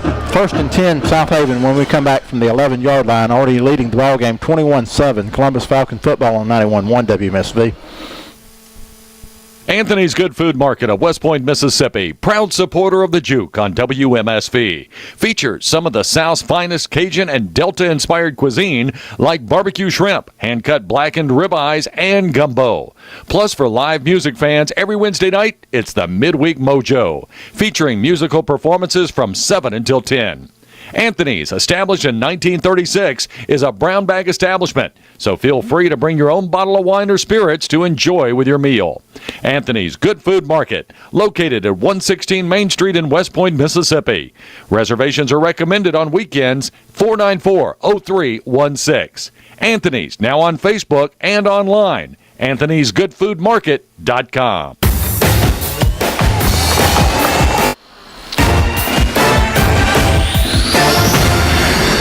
The first down pass play is underthrown, almost intercepted by Devin King. And that will bring up a second down and 10 from the 11-yard line. And that was good man coverage that time by King. As the Falcons continue to stay in that man coverage in the secondary. Southaven already leading the football game 21-7. Now certainly the Falcons in a position where they really can't give up any more points here before the end of the first half. Second down and 10. Pressure on the quarterback. They get back to him. And Devin King with the pass break up again in the end zone. Isaiah Carroll was back applying heavy pressure to the quarterback. Yeah, the pressure that time almost created the second Falcon interception tonight. Right. That'll bring up a third down and 10 from the 11-yard line. And the Falcons here facing a critical stop. Southaven, it will be interesting to see if they elect to go for it on fourth down or try the field goal. Field goal unit looked shaky in warm-ups, but certainly a kick of about 28 yards you would think would be something that they would at least try. So third down and 10, snap is high, heavy pressure. The quarterback rolls out and throws it back of the end zone, passes out of the end zone. The receiver did catch it, but is ruled out of the back of the end zone. And so that will bring up a fourth down and 10. And the Falcons catch a break right there because on the rollout to the right side, the wideout had gotten loose in the back of the end zone, and Posey led him about a half a yard too far. And it looks like we're going to have our first field goal attempt tonight, and it will be about a 28-yarder. So the Chargers will attempt the field goal from 28 yards out.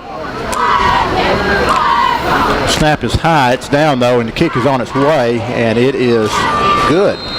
It curled in there. I didn't think it got in there, but it did. Right above the left upright. Field goal attempt is good from 28 yards out. Chargers take a 24-7 lead. 3:03 to go in the half. Timeout now. Columbus Falcon football on 91.1 WMSV. Dad, this is fun. I didn't think I liked kayaking. Well, I'm glad you enjoyed it, but I think it's time to head back in. Okay. Can we come back? Sure. Hey, be careful getting out of the boat. It's a kayak, Dad. I'm turning the kayak. Can we walk home? How about a taxi? It's a short fare from your neighborhood to your naturehood. Visit discovertheforest.org to find a neighborhood park or green space near you. Brought to you by the Ad Council and the U.S. Forest Service.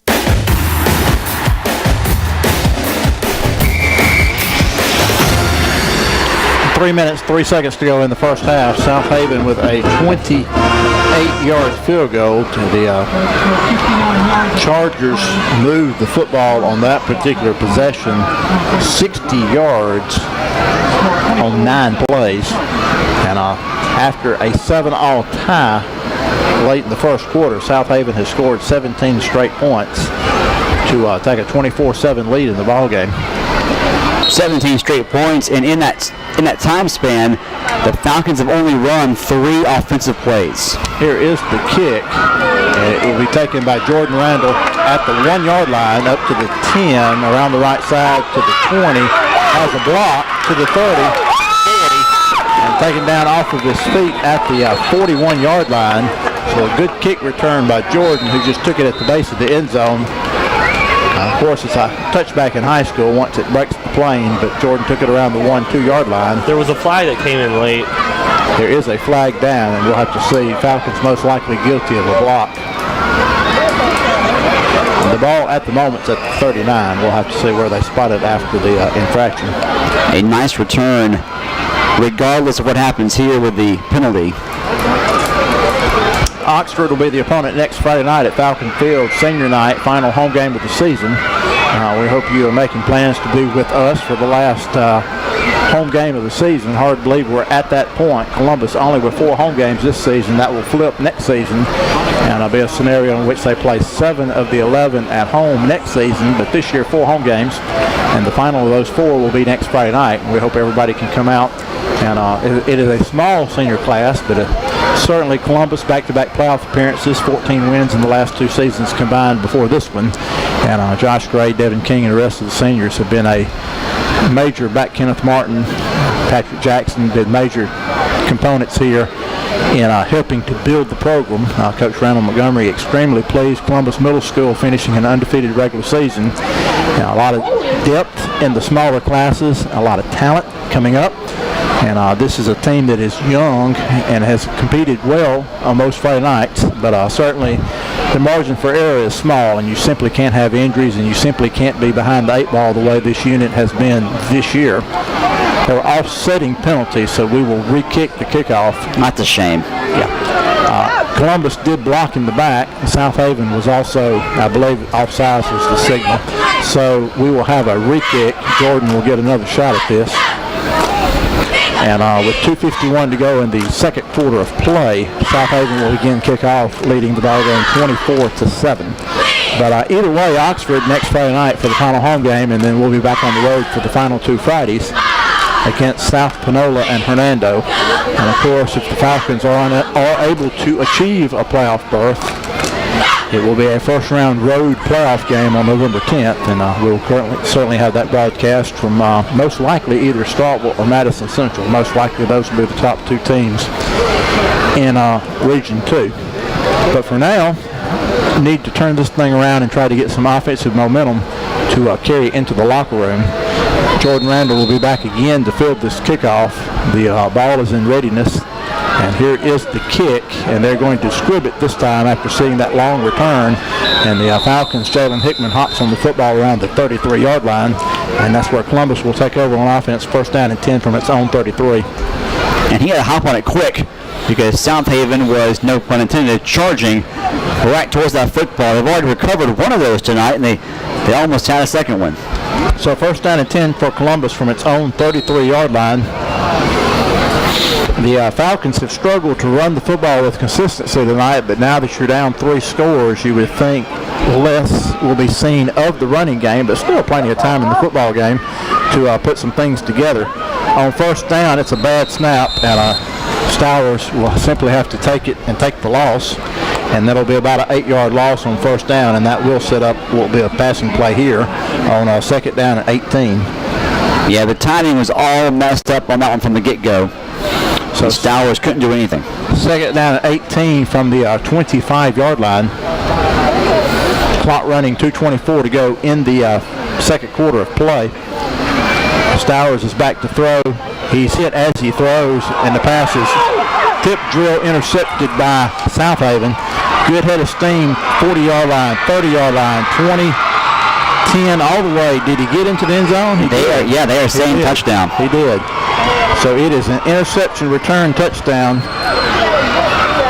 by 23, Trey Perkins. And he takes it all the way back, about 45 yards officially on the return. And Southaven gets a critical score here right before the half, 2:07 to go in the half. And the Chargers have extended the lead. And this has been, in the second quarter, Scott and Jackson, complete domination. Southaven on that play simply had the defense sagging back in deep zone coverage. Columbus had a man open. Stowers, though, under pressure, overthrew the intended receiver and right into the arms of Perkins, who then followed the convoy all the way into the end zone for a back-breaking pick six. The snap is high, but the kick is on its way and good. Timeout on the field, 2:07 to go first half, 31-7 Southaven. Now this timeout, Columbus Falcon football on 91.1 WMSV.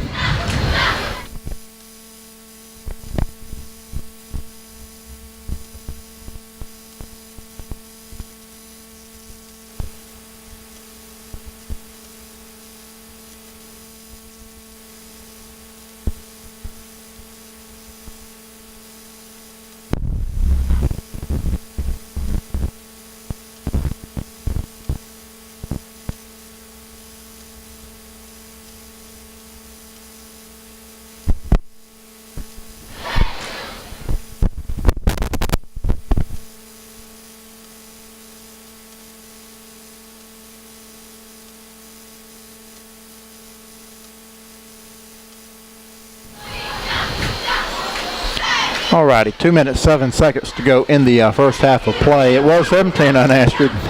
Now it's 24 unanswered. 24 points in a span of 10 minutes for Southaven. Very impressive stuff, and they are now in complete control on top, 31-7 over the Falcons. The Columbus offense will take back over here after this kickoff with 2 minutes and 7 seconds to go in the second quarter of play.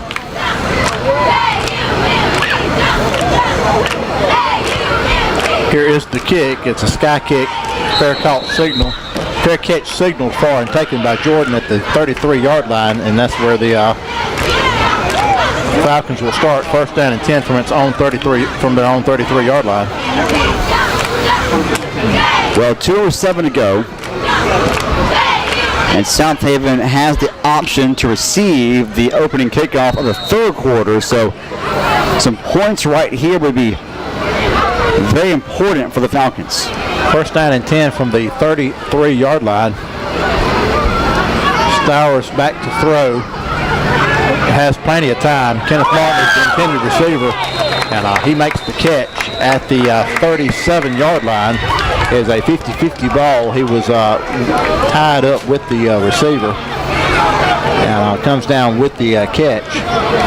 Yeah, Caleb Griffin was the man in coverage, and Martin just simply wrestled the ball away from him for a fantastic reception to give the Columbus Falcons 1st and 10. 30 yards on the pass play, 1st down and 10 now from the Southaven 37.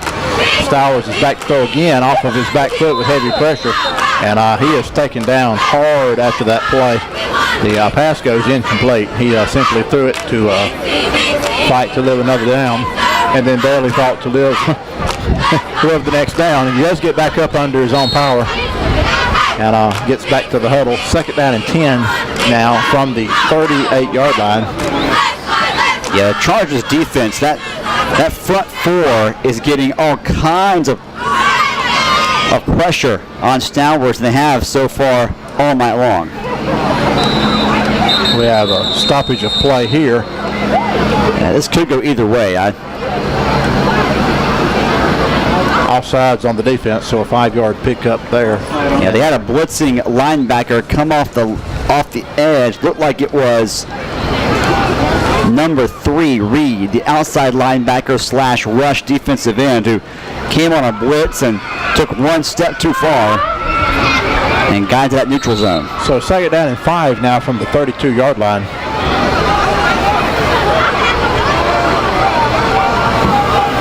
Falcons trying to get a score here before the half. Stowers back to throw. Throws it over the middle. Pass is not caught by Javorius Vance. He was defended well, but at the same time had an inside step. And the ball was thrown on time. I think he even had a hand on the ball. Yeah, Javorius just simply couldn't come up with the catch. That will bring up a 3rd down and 5. That was one of the better throws tonight from Stowers. So now the Falcons looking at least to try to pick up the 1st down with 2 downs to work to do that. 3rd down and 5. Again, we have a stoppage of play, whistles, and this is going to be offsides on the defense. So they're going to get 5 more yards. We'll take it. I like how the fact that the official still signaled incomplete on the pass when it was basically no play. When the play never happened officially. Just kind of getting some practice in, I guess. Well, 1:41 to go. Plenty of time here to get a ball into the end zone if the Falcons can keep moving the ball forward. And Columbus with all 3 timeouts to work with, but you would like to score here. Bad snap on 1st down, and Stowers will simply have to eat the football. And he's taken down back at the 41-yard line, so that'll be a 14-yard loss. And that's the kind of mistake that can kill a drive. As Stowers, as you said, low snap, and then Stowers himself bobbled it a couple of times and gets sacked all the way back at the Southaven 40. The ball will be spotted at the 40. 2nd down and 22 coming up. 1:09 clock running here to go in the 1st half. Kind of surprised Columbus did not take a first time out there to settle everybody down. And here comes the blitz again. Here's the pass. Stowers back to throw. He again threw the football quickly to avoid the heavy pressure, but Vance was open down around the 15-yard line. So that will bring up 3rd down and 22. Clock stopped with 55.2 seconds to go in the half. Middle linebacker Jalen Posey came through on the blitz, and right now Southaven blitzing the linebackers almost every play. Which leaves the middle open, and Columbus doesn't play with a tight end usually, so it's sort of like you can't really access the middle of the field as fast as you want to. 3rd and long. This time Stowers is hit as he throws the football.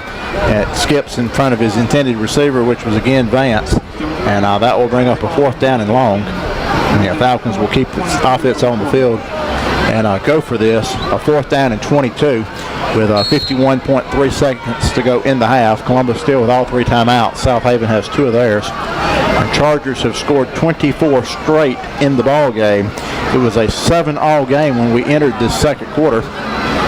And Southaven now leads the ball game 31-7. Stowers back to throw, pass over the middle, complete to Patrick Jackson. And he's taken down at the 21-yard line.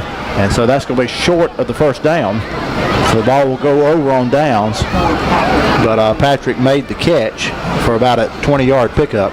And a good catch, and any other down and distance would have been a successful play. But on 4th and 22, you're right, Scott, that just simply means it's a long pass that ends up essentially acting like a punt and sends the Southaven offense back out there. Now all of a sudden, they have been unstoppable in the second quarter. Now they have 2 timeouts and almost a 4 minute left on the clock. First down and 10 from the 22-yard line officially. Here is the snap. It's a handoff to Hurt, who breaks 2 tackles and breaks a third, and is finally taken down by Jordan Randall, but not until he gets out to around the 45-yard line.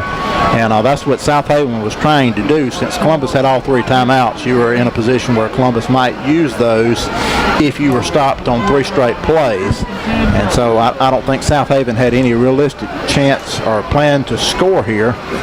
They simply wanted to run the football and try to get a first down. And we'll see, though, now with 39.9 seconds to go in the half, if they will continue to attack aggressively and perhaps throw the football again. This time it is a handoff. It is to Hurt, who breaks 2 tackles, hurdles a man, and is taken down at the 47-yard line. So that is about a 5-yard pickup there, and the clock continues to run. And once again, Jordan Randall on the stop. And you're right, Southaven will get the ball to begin the third quarter, so no reason to rush your 2-minute offense here if you're going to have the ball back anyway. Yeah, they're going to run this thing to the half. They may play one more play. They are going to snap it one more time. And Southaven, this will be the final play of the half. And it's heavy pressure, and it's a sack. And it's Josh Gray putting an exclamation point on the first half for the Columbus defense. So that is a loss of about 10 yards on that play. And that runs us out to the half. Halftime at Southaven. And the homestanding Chargers are celebrating homecoming tonight with a 31-7 lead over Columbus here at the half. Southaven 31, Columbus 7. We will have our halftime report after this. Columbus Falcon football on 91.1 WMSV.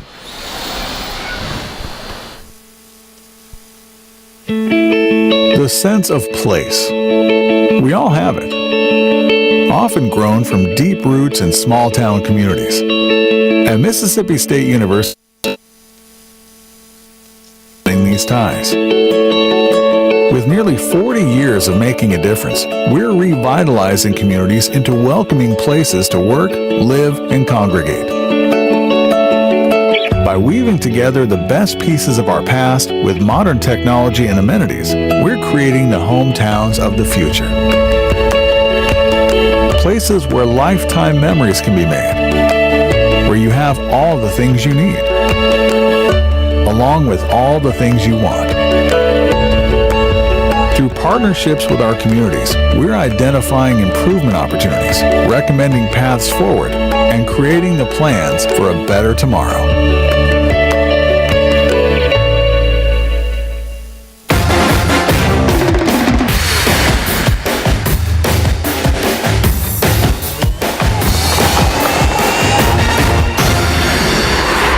We're back at Southaven at halftime, and the Southaven Chargers on homecoming night lead Columbus by a score of 31-7. A 7-all ball game at the end of 1 quarter of play. Chargers scored 24 times in the second quarter, 24 points rather, and opened what is a 31-7 lead here at the half.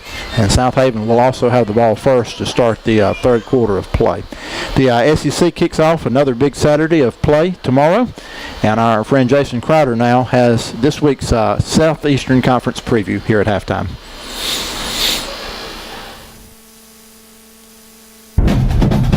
This is an SEC update, an inside look at Southeastern Conference football. Hello, everybody. God bless you, and thank you for tuning in. I'm Jason Crowder, your host. Last Saturday in SEC ball, it was Danny Etling who threw a short touchdown pass in the second half, and LSU rebounded from a stunning home loss with a 17-16 victory at number 21 Florida Saturday afternoon. The Tigers moved the ball well early with jet sweeps and then pounded it between the tackles late, doing just enough to upend the Gators.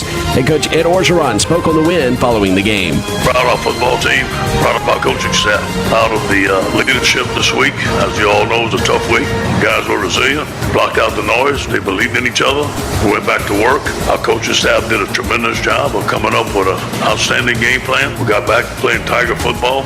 Our defense was resilient. We came up with the plays where we need to be. We were physical at the point of attack, and for that I'm most proud of our football team. This was a complete team win. In Nashville, Tennessee, Nick Chubb ran for 2 touchdowns and 100 138 yards. Fifth-ranked Georgia routed Vanderbilt 45-14 Saturday, despite missing 3 players from the Bulldogs' stingy defense. It's second down and short for Georgia. Fromm with the snap, hands it to Chubb. Chubb's into the secondary, shreds a tackle at the 20, 10, 5, touchdown for Nick Chubb, and the Dogs are on the board. The voice of the Dogs, Scott Howard, with the call from IMG. Georgia now off to its best start since 2005, when the Bulldogs won their first 7 games and longest winning streak since reaching the SEC championship in 2012. Bulldogs also avenged a 17-16 loss to Vanderbilt last year by beating the Commodores for the 20th time in the past 23 games in this series. Over on the Plains, Kerryon Johnson rushed for a career-high 204 yards and 3 touchdowns, and the Tigers beat Ole Miss 44-23. Johnson spoke with the SEC Network following the game about his offensive line and this offense for the Tigers. I'm very comfortable. Like you said, the O-line is stepping up. Week by week, they're getting better. People are saying, if you take away Big Ryan here, they're not running the ball.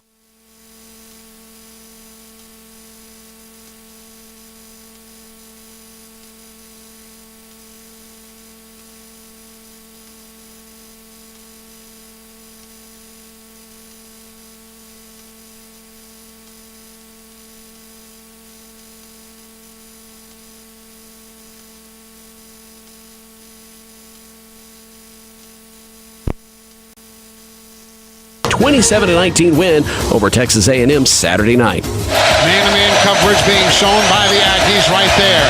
Now Jalen will audible, using hand signals, claps, gets the snap, hands off Harris, breaks free into the secondary. The race is on. 50, 40, 30. Damian's going, touchdown! Alabama, take that on the first play from scrimmage, and a 75-yard touchdown run for the Alabama Crimson Tide. Wow. Eli Gold with the call from Learfield. The Aggies, who entered the game as a 26.5-point underdog, made the game interesting, but in the end, freshman quarterback Kellen Mond was simply too inexperienced to help them topple a team as talented as the Crimson Tide. The Gamecocks scored 3 touchdowns on defense, returning 2 interceptions and a fumble in a 48-22 win over Arkansas Saturday afternoon. But Jake Bentley and the offense contributed to the scoring effort as well. Bentley out of the gun on 2nd and 8. Fakes inside, play action. Wants to go down the middle of the field. Got Hurst wide open at the 30. Running away at the 20. The big man's going to go into the end zone. Touchdown, Carolina. Touchdown, Hayden Hurst. 62 yards out, his second of the year through the air. The voice of South Carolina, Todd Ellis from IMG with a call. Austin McGinnis kicked 4 field goals, including 2 in the fourth quarter, and Steven Johnson and Benny Snell each had 2 touchdowns as Kentucky outlasted Missouri 40-34 in a back-and-forth marathon Saturday evening. Mark Stoops spoke on Johnson's play to the SEC Network. I couldn't be more proud of Steven and the way he just hangs in there. He took a beating here tonight. Give Missouri credit, and Barry, I knew that he would have them ready to play. They played a heck of a game, and I'm very proud of Steven. He makes a very big plays for us tonight. And that's been a look back at Southeastern Conference play from last week. Coming up next, we'll preview this weekend's games, but first, a word from our sponsor. The programming heard on WMSV 91.1 FM is brought to you in part through support from the Columbus Municipal School District. For information on the Columbus schools or for events happening at the schools, visit columbuscityschools.org. One team, one Columbus. Things kick off in the SEC with an out-of-conference game with Mississippi State meeting up with BYU. 11 a.m. is the kickoff on the SEC Network from Starkville's Davis Wade Stadium at Scott Field. The Bulldogs are looking to get back to winning ways. They have dropped their last 2, and they've been blowouts. Mississippi State 3-2, 1-2 in the SEC. BYU's 1-5. They've lost their last 5 since opening up the season with a victory. BYU has had some struggles. They've had some struggles offensively, rushing the football, only averaging 3.5 yards per carry, and they've also struggled shooting themselves in the foot with offensive penalties and mistakes of that nature.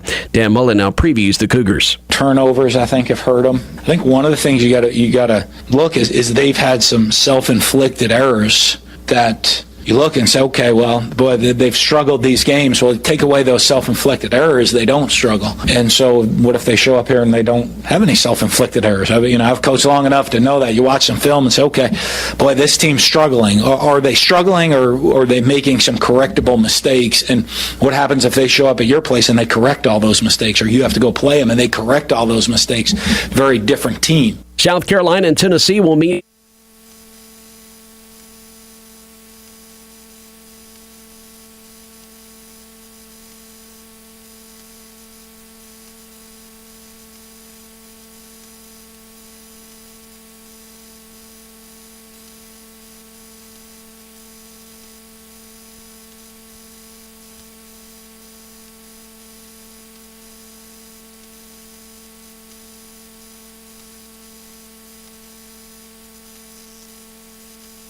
1-1 in the SEC. They've been a little bit of a disappointment so far this year, but Ed Orgeron's club got a shot in the arm last week with a win at Florida. But still, not everybody's okay in Baton Rouge. Not everybody's okay with the way the Tigers are so far. So they really need a win to kind of boost themselves and maybe get a lot of people off Ed Orgeron's back. Tiger Stadium is the site from Baton Rouge. 2:30 p.m. is the kickoff on CBS. And this has always been a big slobber knocker between these two. And head coach Gus Malzahn of the Auburn Tigers talks about this game. Yeah, this is always one of those games that, it's usually won up front on both sides of the football. And, last year was a very physical game, and this year we expect it to be the same. And, that's always fun to play a team that's physical, and they usually are, and we usually are, and it's usually a good one. It's going to be tough for Ed Orgeron's defense to stop this Auburn offense. They have just been on a roll with Kerryon Johnson and company. And Stidham's finally getting things. They're clicking offensively, but they're also so stingy on defense. Auburn is a complete deal. LSU, though, here's a note on them that people need to realize. They have played 20 true freshmen so far this season, 10 on offense, 10 on defense. They're still kind of a young, inexperienced team trying to learn to win in the SEC. Ole Miss finally comes back to Oxford. The Rebels will be playing at Vaught Hemingway Stadium in Hollingsworth Field on Saturday against the Vanderbilt Commodores. Now, traditionally, Vanderbilt has been a team that has been a thorn in the Rebels' side. The Alabamas and the Auburns. Yeah, Vanderbilt's tough, but they're not as strong as those two teams I just mentioned. 2:30 p.m. on the SEC Network is the kickoff in Oxford, Mississippi. Matt Luke is just happy for his Rebels to be back home and for them to be able to walk through the Grove and slap hands with Rebel faithful. Been on the road for what seems like, has been a month now. So excited to get back home, play against a very, very good Vanderbilt team. Got a lot of respect for Coach Mason and the program that they have, but just excited to get back in front of our fans. Coming back, walking through the Grove, playing at Vaught Hemingway, I think our players are excited about that. We're going to build on the second half of Auburn, and that's going to be the turning point of our season. And we're excited to get back home 3 weeks in a row, and just looking forward to this. Looking forward to the challenge. Ole Miss 2-3, 0-2 in the SEC. They're trying to get their first conference win and also get to 500 on the season. Vanderbilt's at 500. They're 3-3. 0-3, though, in the league. And they're also ready to stop playing the Alabamas and Georgias. They did have Florida sandwiched in there. Florida, still a good team, but not one of the upper echelon teams. But this should be an interesting battle in Oxford on Saturday. 6 p.m. is the kickoff on ESPN2 for Texas A&M at Florida. The Aggies now all of a sudden a resurging team. 4-2 overall, 2-1 in the SEC. Of course, they lost to Alabama. UCLA was their first loss when they had that big lead in the first half and lost it in the second half. The Florida Gators 3-2, 3-1 in the SEC. Florida leads the series 2-1. So these two teams haven't played each other an awful lot. And these Texas A&M Aggies, a lot of them never been to Ben Hill Griffin Stadium or even Gainesville. So it'll be something interesting for the Texas A&M players and fans. And Coach Kevin Sumlin now talks about the atmosphere of Ben Hill Griffin Stadium. It's an exciting deal. Most of our players have never been there. A lot of our fans haven't either. So a great opportunity. I don't think they've played a night game there in a while.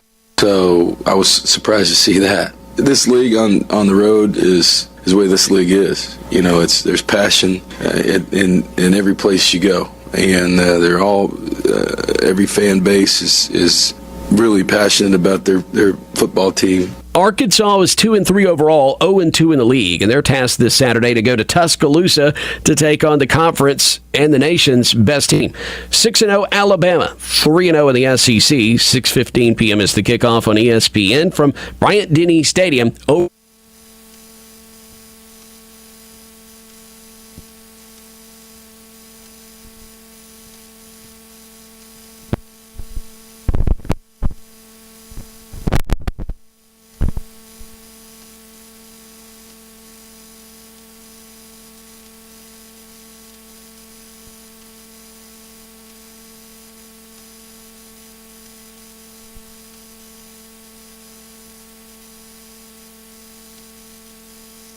This game is mental, just like a lot of sports. So Alabama didn't play well at A&M. They didn't punt the ball well. They had their first turnover this season and just got into an atmosphere that was really, really good, and they were challenged by a better Texas A&M team than when Texas A&M first started. So, with all that said, Alabama will be hosting Arkansas, a team that isn't like A&M, hasn't improved. Arkansas took a step back last week at South Carolina, a team that had been struggling themselves. It was a battle between two teams that were not doing so well. But Arkansas does have some weapons to go into any SEC stadium and win. It just depends on, I guess, where their mental focus is and how hard they play and do they make mistakes. It's going to be difficult for them, though, this coming Saturday. But Nick Saban talks about Arkansas and some of those weapons they have. Arkansas, I think, has got a really, really good team. I think they've got some players that can really make a difference in the game, starting with the quarterback, who certainly played against us last year. Made some fabulous throws and really good plays. They've got 3 running backs that help them be one of the most effective teams running the ball of anybody that we've played to this point. I think you can sit here and talk about what they have not done as a team, or you can say they should have beat Texas A&M, and they're very capable of scoring a lot of points and being a very good team. Missouri 1-4 overall, 0-3 in the SEC, will travel between the hedges to Athens to take on Georgia. They're undefeated like Alabama at 6-0, 3-0 in the SEC. 6:30 p.m. is the kickoff on the SEC network, and Barry Odom for the Tigers sizes up the Georgia Bulldogs. They're a heck of a team, and it's Kirby's done a great job over his career and continues to do it. They're playing as good, like I said, as anybody in the country. He's got skill all over the field, and they're coached really well. It would be a great environment. And I hadn't been in the league that long, but the time we went there 2 years ago, and was one of the best environments I've ever been a part of in college athletics. Open this week, just the Kentucky Wildcats standing at 5-1, 2-1 in the league. That's going to do it for SEC Update this week. I'm Jason Crowder reporting. I adopted Bento in 2010 from a shelter. This cat makes me make art. He's always motivating me to draw pictures of him. He just is motivating artistically. He's my best friend, but a lot of people know him as Keyboard Cat. Keyboard Cat, YouTube star and shelter pet. Amazing adoption stories start in shelters. Start yours today. Visit theshelterpetproject.org to find a pet near you. Brought to you by Maddie's Fund, the Humane Society of the United States, and the Ad Council. Arthritis, heart disease, respiratory disease, osteoporosis, diabetes, nutrition, falls and fractures, depression, hearing loss. The list of issues affecting seniors' health goes on and on. At OCH Regional Medical Center, we have the services you need to maintain or improve your health and well-being. We can help you be well and live well at every stage of your life. Whatever your health needs, OCH is here. We know a healthy life is a happy life. Flu season is here. To help keep the campus and Starkville community healthy this flu season, here are some things you can do to help decrease your chances of getting the flu.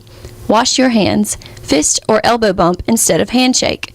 Limit your attendance at large events where many people are crowded in tight spaces if you are not feeling well. Try to avoid others who are coughing and sneezing or have the flu. Toss tissues after using them. Hibernate if you are sick. For more information, visit www.cdc.gov/flu. This is Jared Ingersoll, host of Wandering Minstrels. Join me each week for an hour of classic and modern folk music. Tune in Sunday mornings at 10 a.m. on World Class Radio 91.1. Are you searching for an opportunity to earn an advanced degree but can't attend class on campus because of work and family commitments? Want to learn from outstanding professors and gain the skills you need to advance your career at an affordable price with a flexible schedule? Mississippi State University's 29 online master's and doctoral degree programs might be a perfect fit for your busy lifestyle. You can visit distance.msstate.edu if you want to learn more. Mississippi State University, where we ring true. You're listening to 91.1 FM, WMSV, Starkville.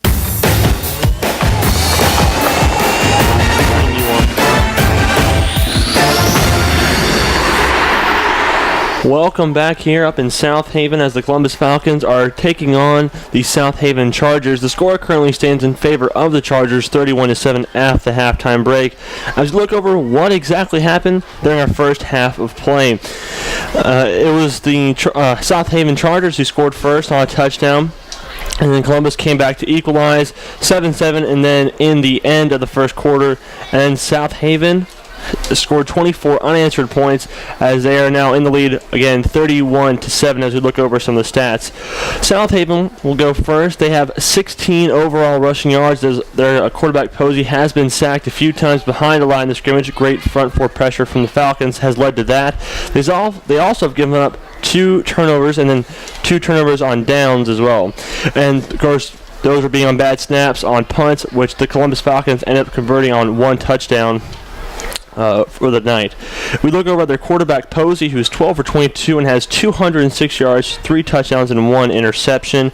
And we go over to Columbus Falcons. They have negative 17 rushing yards, and that mainly comes from the sacks that Stowers has been taking back here in the backfield. Again, great pressure has been on both sides for the Southaven Chargers and the Falcons.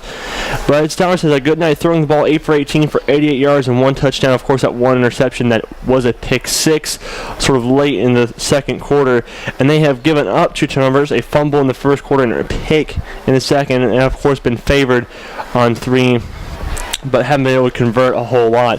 Overall, Mr. Anthony, the defense has looked really well for the Falcons, except for when they've been gashed for some big plays. Yeah, the secondary had some issues there in that second quarter when Southaven decided to commit to the passing attack. Posey made some good throws. The play calling was really creative for Southaven in the second quarter of that first half.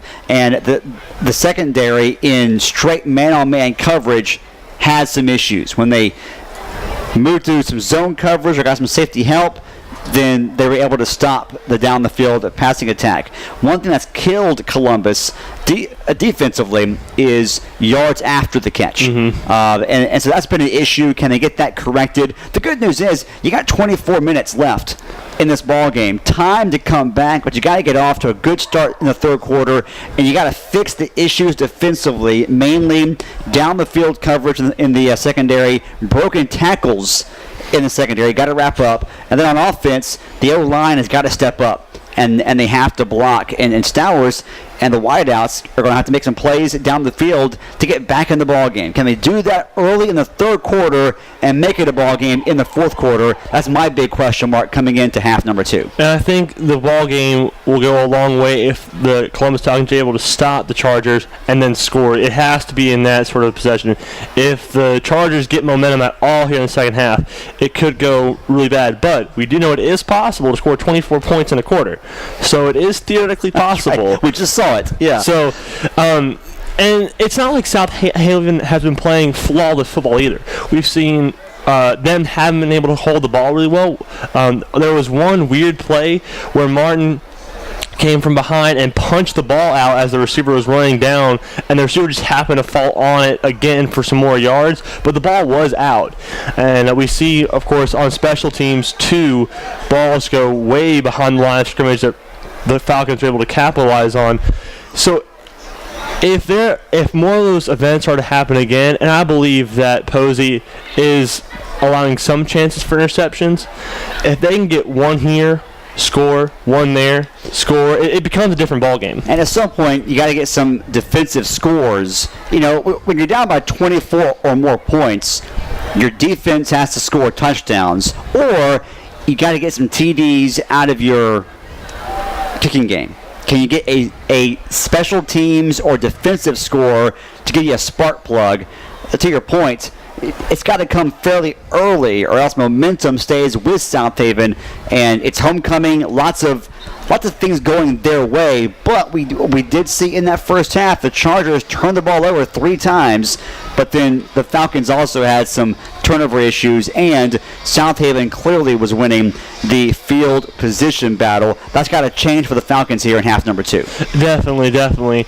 And especially the mental toughness of a young squad. How far will their mental toughness go? They've been in situations like this before, and they've continued to fight. And if they continue to fight, I do believe they have a chance against this Chargers team. Definitely. So we're going to take one last break before we go to kick off. You're listening to Columbus Falcon Football on 91.1 WMSB.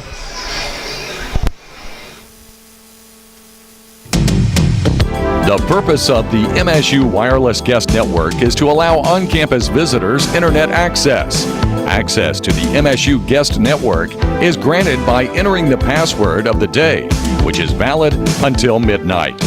The wireless guest password may be obtained in person at the Barnes & Noble bookstore or from a sponsoring MSU employee.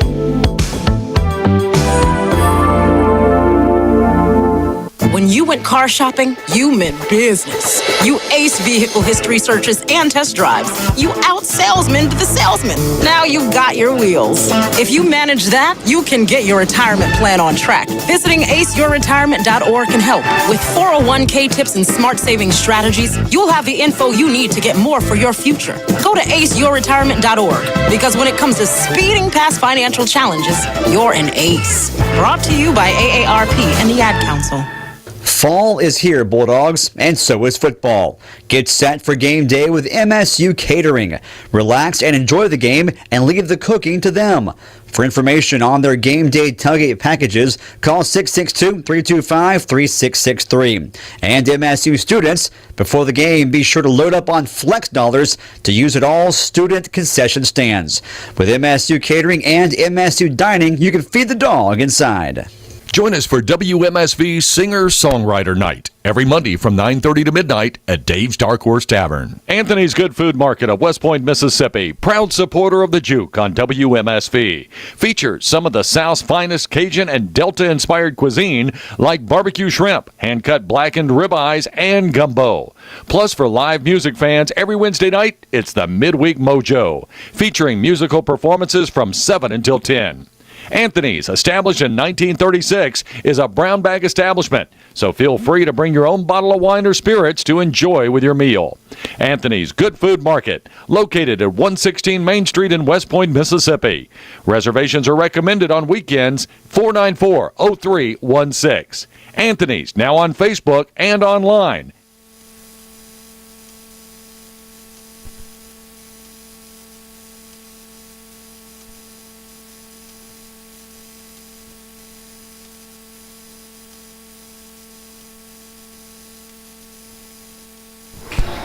All righty, back to go here with the third quarter of play. We have some extremely unusual scores in the region tonight. We will share those with you here shortly. Columbus will kick it from right to left. Chris Taylor has the ball teed up at the 40-yard line, and the Falcons will begin work on trying to erase the 31-7 deficit. Hernando 7, DeSoto Central 2 in the fourth quarter. How does that grab you? That's exactly what Jackson predicted. Hernando 7-2. They've got 10 minutes to go in the ball game. That is, and of course those two teams both winless so far in district play. Oxford's leading Horn Lake 7-0 with 6.5 minutes to play in the game. Wow. And South Pinola's leading Tupelo 21-10 at the end of 3. Wow, so 3, and even this score is what we didn't expect. So 4 odd scores in the second half in Region 1 6A tonight. West Point 44-0 tonight over Olive Branch, and Starkville's leading Madison Central 14-6. First down and 10, Chargers from their own 20-yard line. Pass is complete in the flats. Got a good block, good running lane up to the line of scrimmage. Ball was called initially in the backfield about 5 yards behind the line of scrimmage. Will probably go for a modest gain here.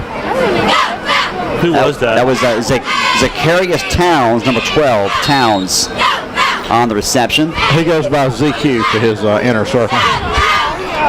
Second down and 8 coming up from the 22-yard line. Starkville Academy 10, Heritage Academy 7 tonight with 12 minutes to go, starting the fourth quarter there tonight in Columbus. So second down and 8 now, Southaven. Here is the snap. It is a running play again. It is a handoff to Hurt. And I would think the Southaven motto is run the football and don't do anything dumb. I would think that's... And when you have the ball and you're up by 24 points, smart strategy. I would think I would think they would try to keep it simplistic and try not to overthink what they're trying to do, and move these proceedings along. Get on to the homecoming dance. Third down and 8 now. Falcons needing a 3 and out because the rally will have to be quick. It's an end around and brought down for the loss there is the running back, number 11. That's Callahan. Xanthius Callahan, who is a two-way player. We've seen him on defense at corner some tonight as well. The Falcons got what you have to start this third quarter, and then the clock stopping for no apparent reason. Oh, they have a penalty. That's what it was. It was on Southaven and declined because Columbus wants the football. My apologies to the working officials. I had no idea why the clock was stopped. I didn't see the flag. I didn't either. I haven't seen a flag tonight. We've had several penalties, and I yet to see a flag. The officials were not throwing them very far. No, not like last time, Mr. Scott, where the other dude was chunking it across field. This is more of just a dropping the flag. Here comes the punt. It is a clean kick, heavy pressure. Is gotten away though. Ball will bounce at midfield and be down at the 46-yard line. And certainly, Anthony, if you're going to rally in this football game, you're going to have to have a couple of abnormal things happen. Yes. Such as a punt block or a long return. And the Falcons almost had that one blocked. They almost got a handle on that one. Still, though, good field position to begin this opening drive of the third quarter. You have to get points, though, here, at least 3, to feel good about yourself moving forward now in the second half, down 31-7. It's whoever has momentum, and you have to build that momentum early. First down and 10, Columbus from its own 46-yard line. Here is the handoff. It is running play. It's Patrick Jackson, and he has stopped after about a 1-yard pickup. Kendarius Reed on the tackle. We've called Reed's name a couple of times tonight. Boy, the edge rushers for Southaven have been all over the place tonight. There's just been nowhere to go for a Columbus running back. So second down and 9 coming up from the 47-yard line. And the Falcons with 9:27 and the clock running in need of putting some quick scores together. Pass this time off the fingertips of Derek Jordan. He would have gone for not for a first down gain, but for a minimal gain, and unable to make the reception right in front of the Columbus sidelines. And now all of a sudden Columbus, after the 3 and out on defense, facing a third and long here on their first offensive possession of the third quarter. Southaven leading the football game 31-7 tonight. The Falcons, again, back-to-back losses last 2 weeks to Tupelo and Horn Lake, unable to score an offensive touchdown. They achieved that milestone tonight, but unable to have any type of offensive consistency. This time Stowers is sacked and goes down on that throwing shoulder, and this is not going to be good. He is sacked as he did throw the football away. It is an incomplete pass, but he is down on the 40-yard line and in some serious pain.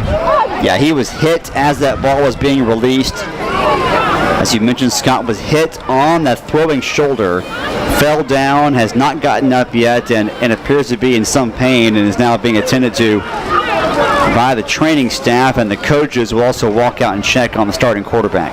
A medical staff will go out and attend to Latarius. It's been a struggle tonight up here. Listen, it's things were going smoothly, and then now that's a good sign. Now Latarius is up. He's holding his arm. That's not a good sign, but it is a good sign that he jumped up and is now walking off the field, and we'll see what the injury is. Yeah, most likely, again, it's been a shoulder strain. It's been a slight dislocation, slight separation of the shoulder, they said, after the DeSoto Central game. And he is out for this play. It is a 4th down, so it is a punt, and Chris Taylor kicks the ball away. It is fielded by Southaven at the 16, and the return goes for just a handful of yards.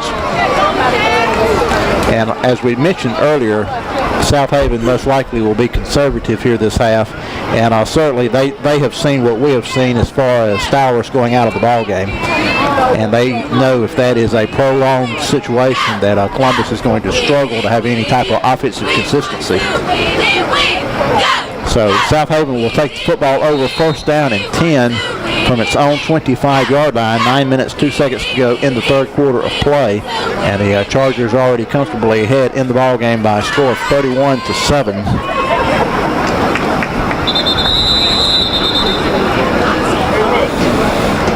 probably. We have a stoppage of play. We do. We'll see what. Well, I thought we did. Well, they blew the whistle. Okay. Now just a quick whistle on the play. Running play up the middle. It was Hurt again, who goes for no gain. So that will bring up a 2nd down and 10. I want to go back to that punt. Chris Taylor eyes, he didn't bring the ball down automatically. It sort of reminded me of the Army punt where he was looking to see if he could run and then punt if he could. Snap is low, passes over the middle and knocked down by Devin King. Well, Devin King's been the best corner man tonight for the Falcons. But if Devin does not get a hand on that ball, number 7 was going to go for a long ways for Southaven.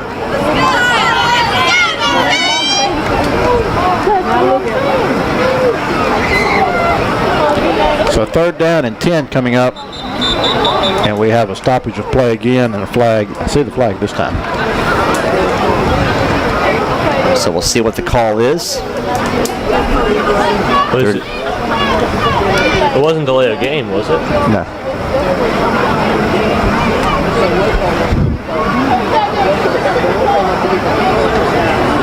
And there wasn't a play call. It's been like. It was a pre-snap penalty, but referees are discussing it right now at the 25-yard line of Southaven. And they all say no penalty occurred? Wave it off. And that's what you're supposed to do. If someone had a better angle, they come in, they talk about it, and they pick up the yellow handkerchief. So 3rd down and 10 coming up. And the Columbus defense is trying to get the stop again. Pass this time is overthrown in pass coverage for Columbus was Jordan Randall and Devin King. Yeah, King was right there again, step for step. Number 7 in orange. I don't understand why you throw the football up 24. I also don't understand it. Now, in their defense, it's worked almost every time they've done it tonight. Well, at least in that 12-minute period in the 2nd quarter. But you're right, up 24. Just got to start. I don't understand these things. Why leave the door open for an interception? It's a bad snap. Punter gets it off. He got it around the defense of Jordan Randall. I have no idea how. Kenneth Martin with the punt return took it at the 40, gets up to the 49-yard line. So officially a 35-yard punt, which was great considering the snap. And Columbus will start with 8:08 to go in the 3rd quarter of play. 1st down and 10 from its own 49. And we'll have to see what they elect to do here at the quarterback position. It will be the sophomore Jalen Craddock, who has drawn the last 2 starts for the Falcons. He will be on to the scene. Has thrown the football well at times. It's been a difficult challenge for the offensive line to give Jalen any kind of time in the last 2 weeks in games against both Tupelo and Horn Lake. 1st and 10 Columbus, ball officially at the 48. Craddock is back to throw in the flats. It's Patrick Jackson and it's dropped. And that will bring up a 2nd down and 10. See, if you're down 24, you have to take chances. Throwing sideline to sideline, I mean, you're hoping for a missed tackle, but you want to try to get up, try to go vertical. And right now, just not enough time on most of the plays for Columbus to do that in the face of this pass rush of Southaven. This time the pass is off the helmet of a Southaven Charger, intended in the flats that time for Kenneth Martin.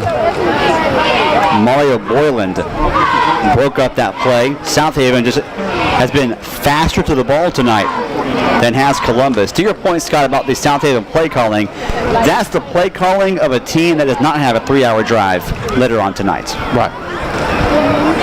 It is that indeed. So a 3rd down and 10 coming up for Columbus, 7:59 to go in the 3rd quarter of play. Chargers leading 31-7 in the ball game. That's where we were at the half. Craddock is back to throw off of his back foot. Should have been intercepted, dropped by the defensive back for Southaven. And that was again Boyland who broke up that play, as Scott mentioned, probably should have been intercepted. Borland was thinking pick six and never grabbed the football, thankfully, for Columbus. So Taylor back on to punt, a 3-and-out, and right now nothing going right for the Falcons on offense. 7:53 to go in the third quarter of play, and Chris stands around the 40-yard line. Gets the kick away, gets a good bounce. It will roll to the 10, to the 5. It's muffed at the 1-yard line, and they're going to call him down at the 1. Tell you what, you throw the football up 24, and you field punts on your own 5-yard line at 24. The punt return unit for Southaven tonight is not going to receive any awards from the coaching staff when they watch game film tomorrow. Oh, no. So 7:41 to go in the third quarter of play. Southaven will start first down and 10 from its own 1-yard line. What a great punt from Taylor to force the issue and create that situation where Southaven now has it pinned inside their own 5 to begin the drive. The Falcons needing a big play. Perhaps it could come defensively or on special teams. They will spot the ball officially at the 5-yard line. The Southaven backfield will work out of the end zone for this play.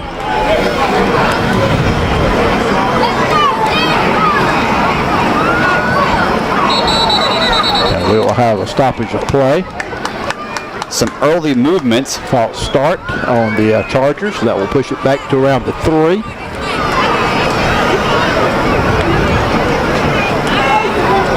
Oh, man. I think the ball was, they're going to have this thing right inside the 1-yard line. Oh, man. Well, it was at the 5. That should have been half the distance. Pass in the flats, incomplete. What I think happened, Scott, they actually, and it's hard to see from our vantage point, they actually marked the ball originally on the punt return down at the 1. Okay, that's what I thought. Yeah, and so now it's second and long, or third and long now. No, you're right. Second down. This pass is intercepted by Devin King because the Southaven Chargers just want to throw the football. Well, and it's not like they're. Yes, they are throwing the football, but they went away from the passing plays that worked in the second quarter, and now they're trying to pick on Devin King, and that's not going to work. And Devin King now has 2 interceptions, and the Falcons have it inside Southaven territory. I would send an invite saying keep throwing to Devin King, please. Yeah, first down and 10 from the 28-yard line. The Chargers give the ball to the Falcons on the turnover. 7:30 to go in the third quarter of play. Can the Falcons now take advantage? Jalen Craddock is back to throw. Kenneth Martin's the intended receiver. He has the catch for the touchdown. Touchdown Falcons. And that's how you get back in the ball game. Fantastic job. Lofted it up there, let his best wideout fight for the football, and Martin does just that and comes down with another nice catch. Good night tonight for Kenneth Martin. And the Falcons now a chance to cut this lead back to 17. Well, that was a 33-yarder? Yes. No. 28. 28. All right. I knew it was close to 30. PAT is up and good, so Taylor makes it a 14-31 ball game. Southaven on top. Columbus trying to creep back into it.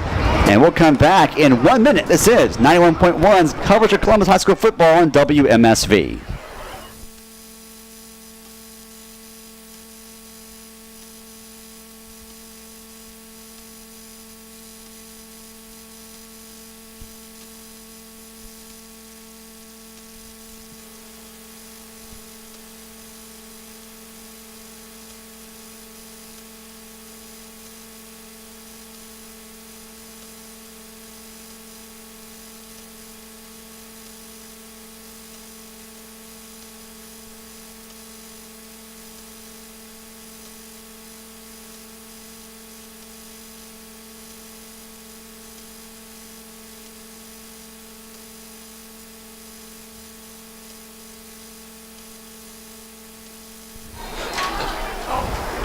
All righty, 7 minutes, 22 seconds to go in the third quarter of play. Devin King's second interception of the night sets up Columbus with a short field, and it is a touchdown for the Falcons.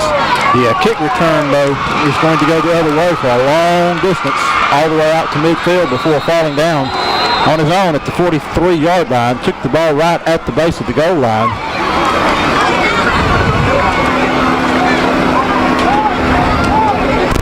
That was our friend Seven.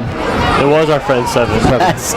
We got to get with the Southaven staff and learn who number 7 is. He has been targeted. The Columbus defense doesn't know. That's right.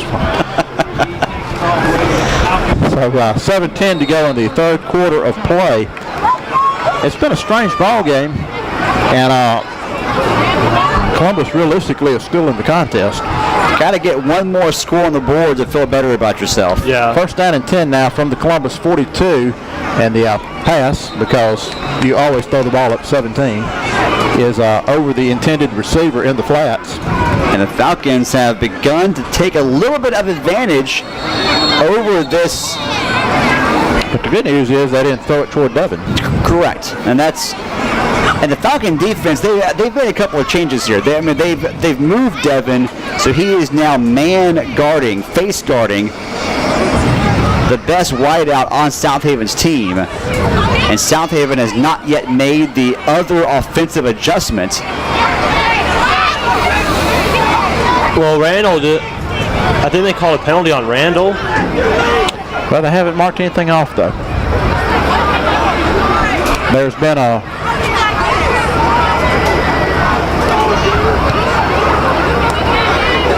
There's just been a lot of conversation tonight without anything happening. This is like going to Walmart shopping. It's just been a lot of. I think they just want to let it play. They confer, they talk, they discuss, they think about, and then.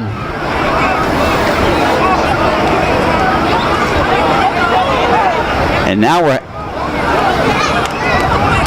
now we have a situation where a Columbus player is having a conversation with the officials. I don't have any idea what this is. They called a flag and they called it back. So Randall was called for a penalty. And the flag was picked up, and then the officials told Devin King to leave the ball game. And they told him to come back. Well, he's on the sidelines. But again, there has been no mark off of any sort. Maybe we had an equipment malfunction. Now the Southaven coaching staff wants an explanation. If I'm the official, I'm asking the Southaven coach why he's throwing the ball up 24. This is a great chance to ask that question. But now we saw Southaven on their opening possession try to run the ball. Maybe Southaven asked for Devin to come out. Maybe we're going to keep throwing the football, so please, can number 2 in white that guy out. Go to the sideline. There has been, in the words of Jimmy C. Gatwood, who taught me driver's ed back in the day, if something was going wrong in class, he would go, boys, we have some confusion up in here. Everyone. And we have all kind of confusion. And this started at 6:52 when the officials looked at their watch and saw 16 minutes on the countdown clock, and they didn't understand and let it go. That either. We were almost 10 full minutes delayed in starting the game. And at this rate, we may not leave here until 11 o'clock. But now the players are talking to Southaven with the refs. Everyone's talking with the refs. And the refs have not communicated yet to us. And now Randall will talk to they don't know what they have.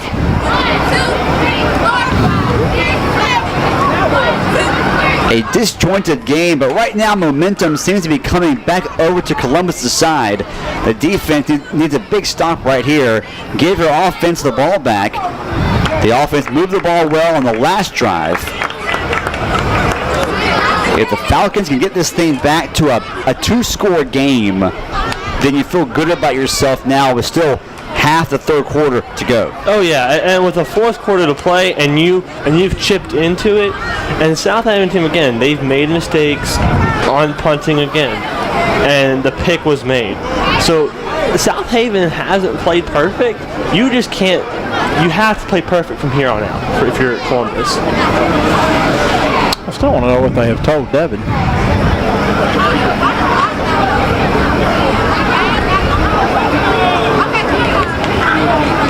anybody. I'd like to know what they told Southaven. I'd like to know what they told Ramble. I'd like to know who number 7 is.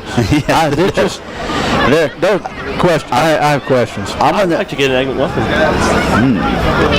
With pepper? Maybe a little. Extra. And they are now going to mark a penalty off. Okay. And it's a big one too, the 15-yard variety.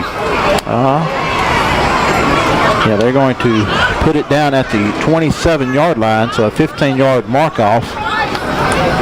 I'm hoping that Devin was not targeting. I'm hoping that that's not the call there and that he's done. Surely that's not. Well, we won't know because we never have actually gotten a call from the officials. Yeah, it was just confusion. First down and 10 from the 27, 7:05 to go in the third quarter.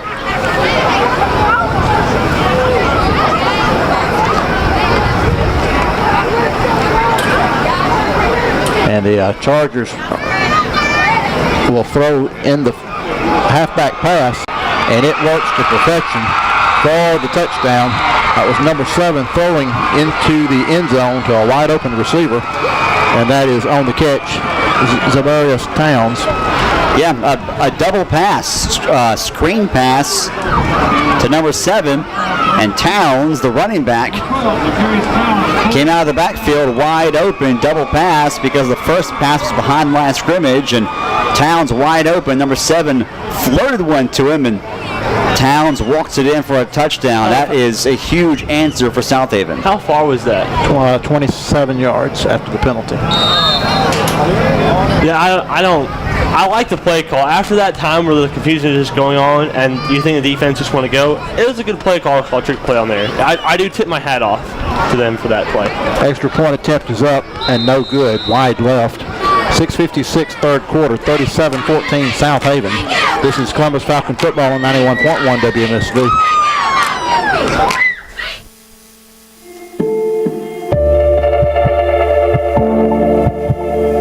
Discovery. It tells our history and determines our future.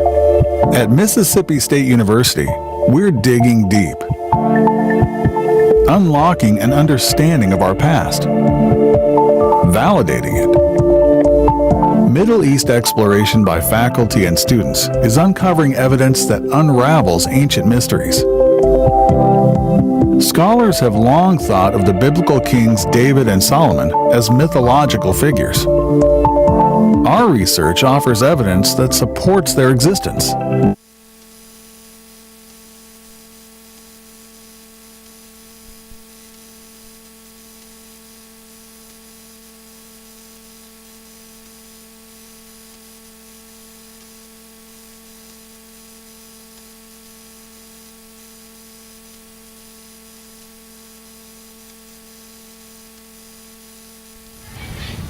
Alrighty, 6 minutes, 56 seconds to go in the third quarter of play, and Southaven has extended the lead to 37-14. And the Chargers will kick it and go from left to right here.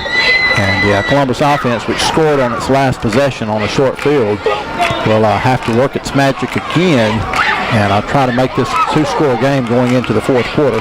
The kick return this time is Kenneth Martin at the 10, all the way up to the 35-yard line before being knocked out of bounds. And that's where Columbus will start. First down and 10 from its own 35.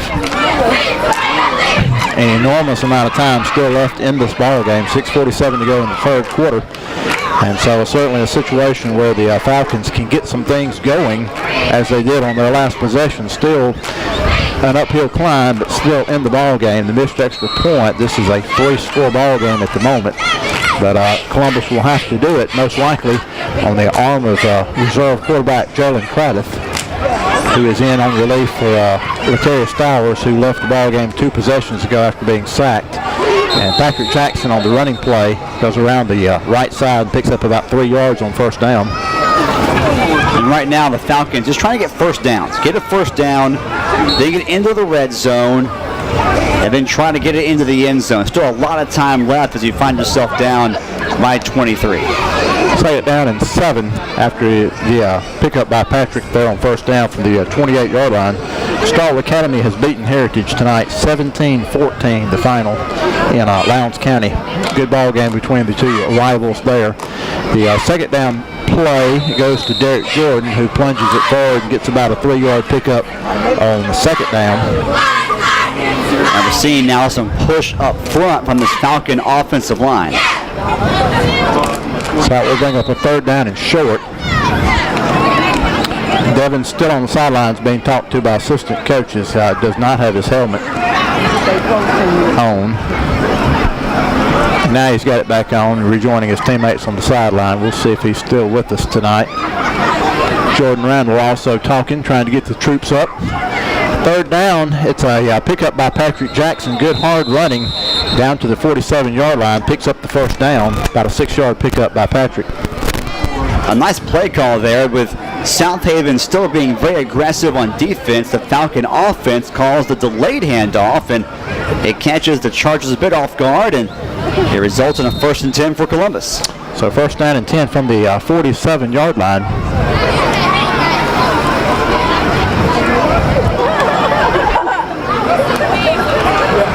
Snap back to Craddock. He's going to throw. He's going to throw deep. It's a jump ball, and it's batted away at the last second by the Southaven DD. Javorius Vance was the player, the intended receiver. Not a bad idea. Those plays have worked a couple of times tonight for Columbus, but when they have worked, it's been Martin the target, not Vance. That was Cedric Adams again in the defense for Southaven. He's been all over the field tonight. He's had a good night. Yeah, and Martin is just a bigger target than Vance, I think, too. That's why they've been targeting him on a couple of those fade routes. So second down and 10 coming up from the 47.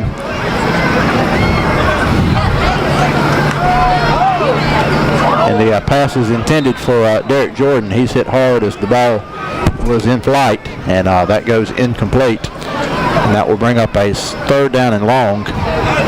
The Falcons have tried that quick dump-off pass to the running back on the short side of the field now twice, and both times Southaven has blown the play up. Well, they've blown it up every time they've tried that. So third down and 10 now from the 47. 5:04 clock stop, third quarter of play. And Southaven is leading the ball game 37-14 after leading 31-7 at the half. Craddock is back to throw, plenty of time this time. Airs it out for Javorius Vance, overthrows him around the 40-yard line. And they're going to punt. And the Falcons will have to send the football over. Yeah, 4th and long, your own side of the 50. You're playing right now with, again, your backup quarterback. The good news is, because Craddock has had some playing time the last 2 weeks, it's not a situation he's unfamiliar with. He can come in and fill in somewhat effectively for Stowers, who is sitting on the sideline with his shoulder in an ice wrap. Punt by Chris Taylor is going to be down right at the goal line. They're going to spot it down at the 1-yard line again. Fantastic. Or close to it, 1-2 yard line. Good job by Taylor again. Heads up play. Heads up play. They are going to put it down around the 3. That's what it looks like. Yes, 3.5, yeah. So a 44-yard kick there by Chris. 4:46 to go in the third quarter. Southaven will take the football over, 1st and 10 from its own 3-yard line. They have the ball up by at least 3 scores. Devin King is back out on the field, so he is still with us. Southaven hopefully will throw the football here up 23 out of your own end zone. Bad snap picked up at the last second by Hurt, who simply has to hustle to get it out of the end zone. And he does do that back to the original line of scrimmage. Josh Gray there to make the tackle. Oxford beats Horn Lake tonight 21-0, that final. Wow.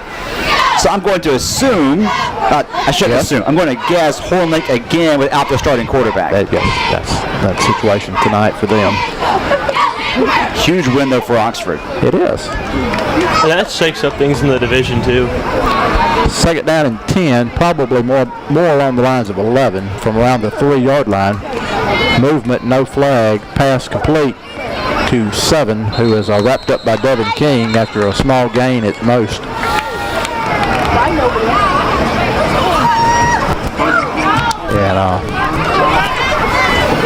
And not that I'm telling Southaven what to do, but I would take the safety here on 4th down. I would not punt out of my own end zone, but that's well, we'll see what happens. For them to decide and me to watch. 3rd down and 6 coming up now. The pass play got a good spot on it out to about the 7-yard line.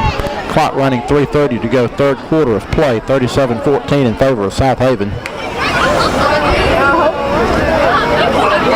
Here is the snap. Quarterback keeps around the left end, gets a block, gets out of bounds, and gets the 1st down. Nice. I'm pretty sure I saw some jersey, but I mean, it's not called. Nice play call. We haven't seen Posey run the read option at all tonight, and the defense that time not expecting him to grab that ball, tug it, and run it. That's what he did, and picks up a nice 1st down for Southaven. The ball is spotted at the 21, 3:16. Well, clock stopped for the out of bounds on the pickup, on the 1st down pickup by the Chargers. So 1st down and 10, ball's at the 21 for Southaven, and they are now back out of the shadow of their own end zone. And this time the ball goes to Hurt. He goes around the left side and is finally forced out of bounds by Devin King, but not before picking up good 1st down yardage. Maybe another 1st down. Let's see where they spot him out. It's really hard. They're going to be short of the 1st down by about a yard. It's really hard to see the opposing team's sidelines from here. This is one of the lower vantage points in terms of elevation for us all year long. Southaven, though, keeps going out of bounds, which is a positive here for the Falcons. 2nd down and 1. Here is the handoff. It's to Hurt, who broke a tackle behind the line of scrimmage and will push forward for the 1st down.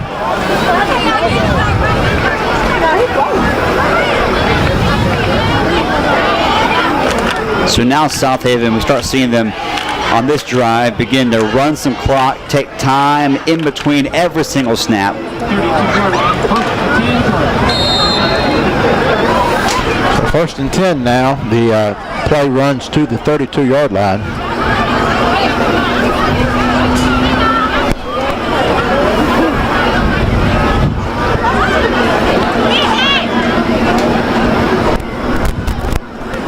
It is a handoff again to Hurt, and he is balled up behind the line of scrimmage. They tried to counter play left side, and the Falcons said, no thank you. Christopher Craddock in on the stop. Close that door in a hurry. Play will go for no gain. That'll bring up 2nd down and 10. And again, Southaven quickly at the line, but they are in no hurry as they begin to change the play. Play clock now under 7 seconds. So 2nd down and 10 from the 32. Snap is picked up off the ground. And again, around the left side is Hurt. And he's going to pick up close to the 1st down for Jordan Randall escorts him out of bounds, but they keep him, the officials keep him out of bounds, inbounds rather, say he was down before going out of bounds, but just barely. So about an 8-yard pickup. That will bring up a 3rd down and 2. And the Falcon defense in need of a stop here on 3rd down and short yardage to try to get the ball back. Again, 2 tackles broken at the line of scrimmage, and the quarterback keeps and goes up to midfield. Good hard running there by the quarterback. And he picks up 9 yards on the keep. Yeah, Posey's a big kid. He has some girth to him, a bit of a load to bring down. I'm surprised we didn't see him take off on some QB runs in the 1st half. So the ball now at midfield.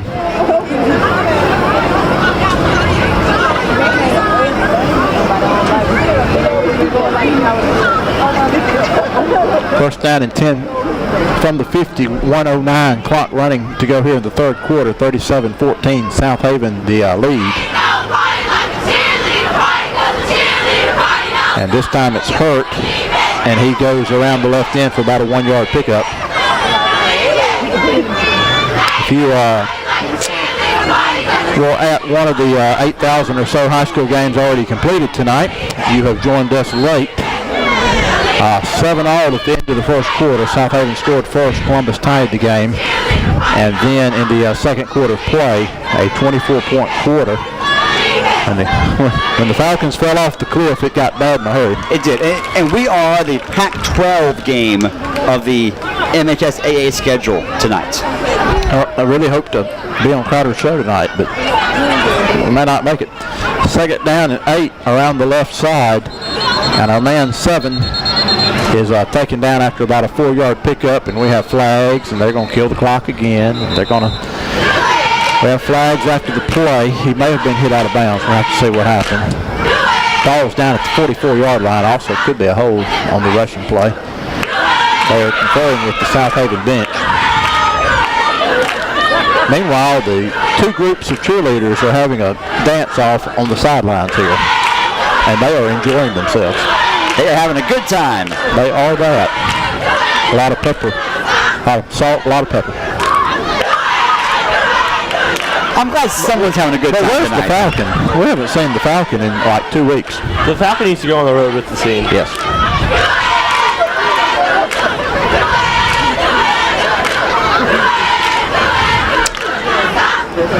The officials again are conferring with the Southaven coaching staff.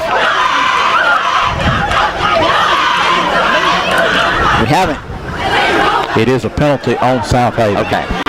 I don't sure why they were talking to the Southaven coaching staff if it was on Southaven, but nonetheless, the ball will be spotted at the 43-yard line. So it was a hold is what that was. And that was the right call. It just took them a while to come to a consensus. And so that will set up a second down and long. And they are going to run the clock. I was fixed to say you're supposed to run the clock on that. And they are. That's going to run the quarter out. That is the end of 3 quarters of play. At the end of 3, Southaven leads Columbus 37-14. This is Columbus Falcon football on 91.1 WMSV. Hello, it's me, the designer jeans in the back of your closet. What happened to us? I used to summer in the Hamptons, and now I'm stuck behind a pair of sweats. Okay, maybe I never really fit you right, but I got a lot more Sunday fun days left in me. So take me to Goodwill, where I can really make a difference. Your donations to Goodwill create jobs, training programs, and education assistance for people in your community. To find your nearest donation center, go to goodwill.org. Donate stuff. Create jobs. A message from Goodwill and the Ad Council.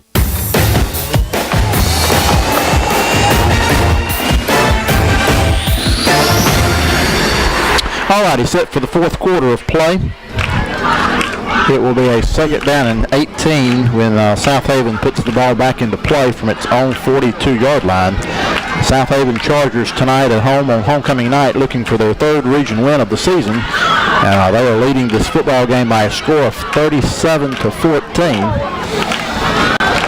And we just continue to have conference after conference. The officials, okay, we're going to move it back.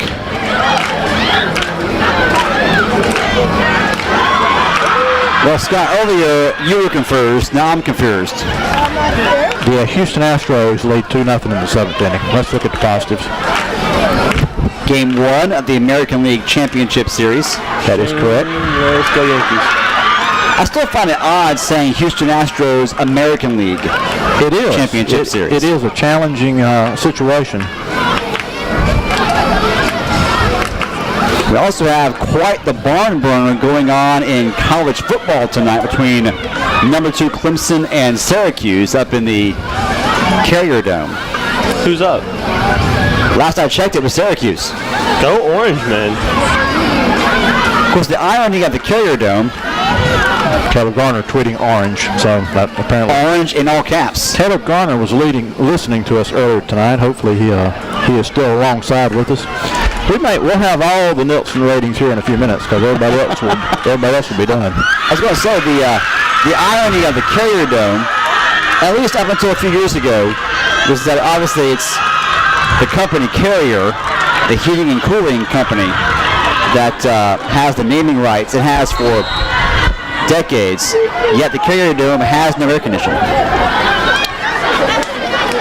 Okay, so second down and 18, and the pass is in the flats. It's complete and taken down behind the line of scrimmage for about a 1-yard loss, and that will set up a third down.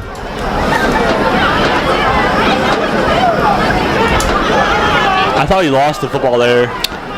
Yeah, he did, but he was thrilled down when he did. It did come out at the end.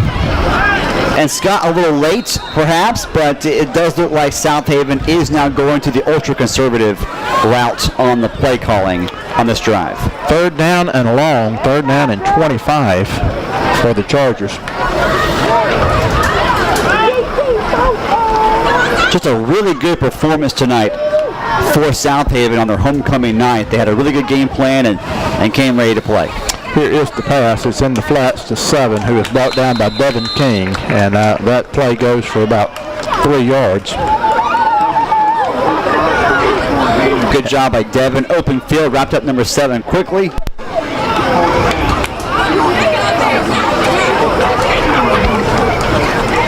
And that will bring the punt unit on for Southaven, and they will kick the ball away. 10:47 clock running here in the ball game, and Southaven leading Columbus by a score of 37-14.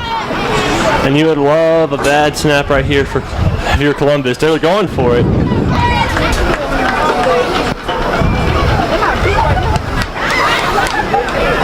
The punt is away. It is a short kick. It bounces at the 35 and will be downed at the 27.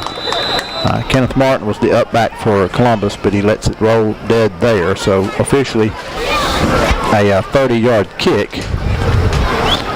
And it will be a first down and 10 now for Columbus from its own 27 with 10:19 to go in the ball game. And guys, final score, number 2 Clemson 24, Syracuse 27. Final. So the Orange did it. The Orange at home knocked off the defending and unbeaten national champions. I bet they won't want to play on Friday again. First and 10 from the 27. It is a give up the middle. And the ball is loose, and Southaven says they have it, and it's all a matter of whether Patrick Jackson was down or not. They're going to, they're not going to give us a signal. They pointed. They didn't point, they just sort of like waved. Yes. There still has been no signal. The chain's just standing there saying, what do we do? Because there's been no signal. Okay, now they're going to say he's down. Yeah, that's Southaven's defense ran off the field. The call is he was down, and now the play clock is at 0, and the game clock has stopped. Okay, well. We had one official rather non-emphatically, casually saying he was down.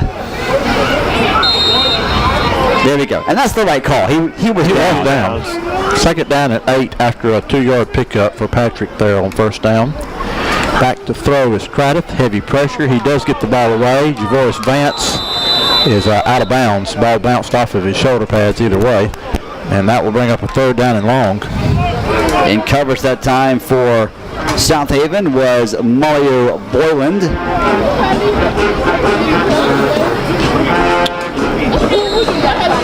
The officiating has not had any impact on the winner of the ball game.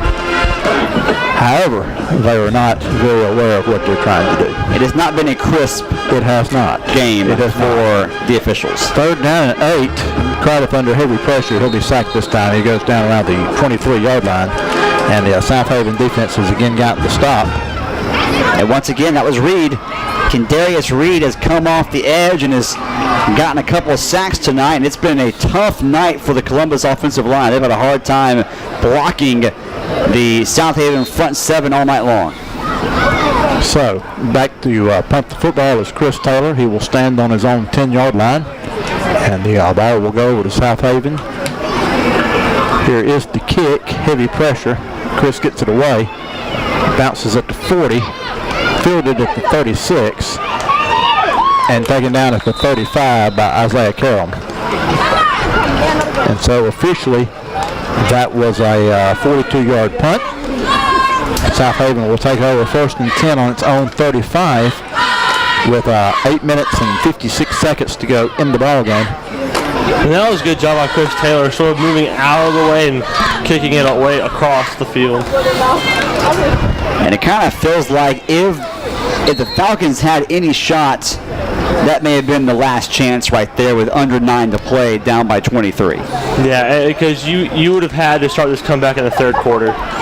And because of the trade, you essentially don't have any difference. But we sure are going to keep calling those penalties. Well, if Southaven could learn how to line up correctly and not go off sides. And the Chargers right now, I'm looking at the numbers. Looks like they got a couple of backup offensive linemen in there, and maybe some guys who haven't played a whole lot of snaps this year, and somebody got an early start. First down 15, Southaven from its own 30-yard line. And this time the handoff is in the backfield. Josh Gray has a tackle for loss. And that's a new running back as well. Tristan Tucker, sophomore, brought down in the backfield by Josh. They faked the end around. It did not fool the Falcons, though. So 2nd down and about 19 or so.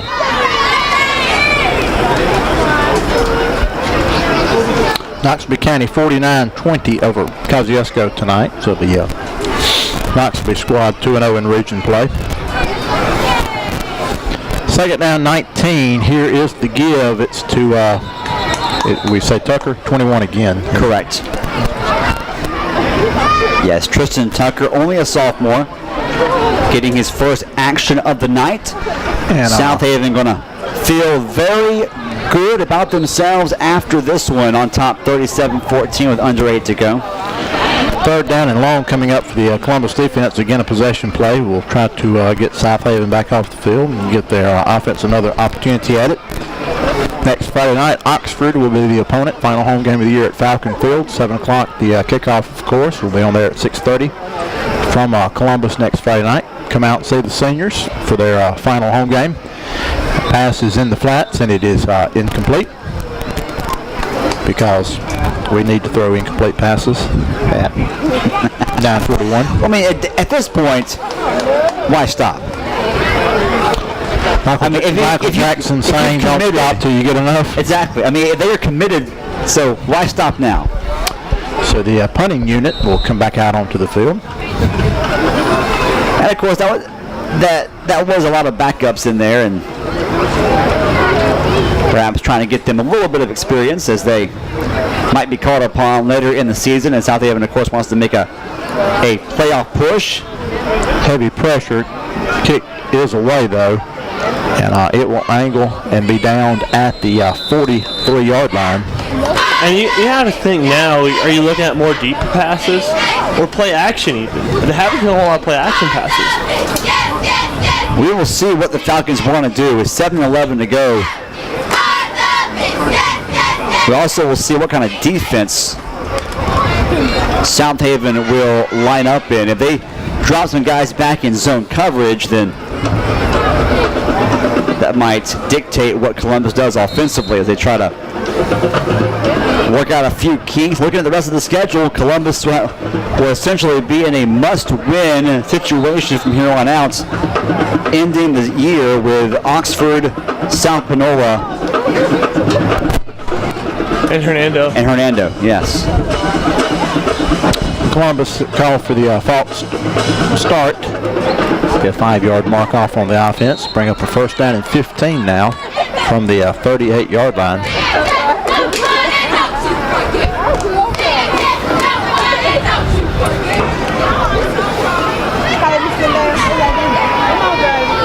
Crowder is back to throw, and it is intercepted at midfield, and this will be a touchdown for the Chargers. Going all the way with it is Mario Borland, and he will take it all the way in for the touchdown. Second pick six tonight for Southaven. We've called Borland's name a lot tonight, and he made a cut on that ball, read the quarterback's eyes the whole way. And that is the icing on the homecoming cake for Southaven. Was he the same one who did the pick six earlier? I don't think so. No. I don't think so? No, he wasn't? Okay. I know he said his name a whole lot tonight. I just didn't know if that was him. No, it was 23 had the other one. Okay. Extra point attempt is up and good. 44-14 Southaven, 6:57 to go in the ball game. We'll be back. This is Columbus Falcon football on 91.1 WMSV. The MSU Library will host workshops throughout the fall semester for students. Each class will go over a different topic that will be helpful in increasing students' understanding of the library, as well as giving out helpful hints on dissertations and grad student information. For the full list of workshops, visit library.msstate.edu/workshops.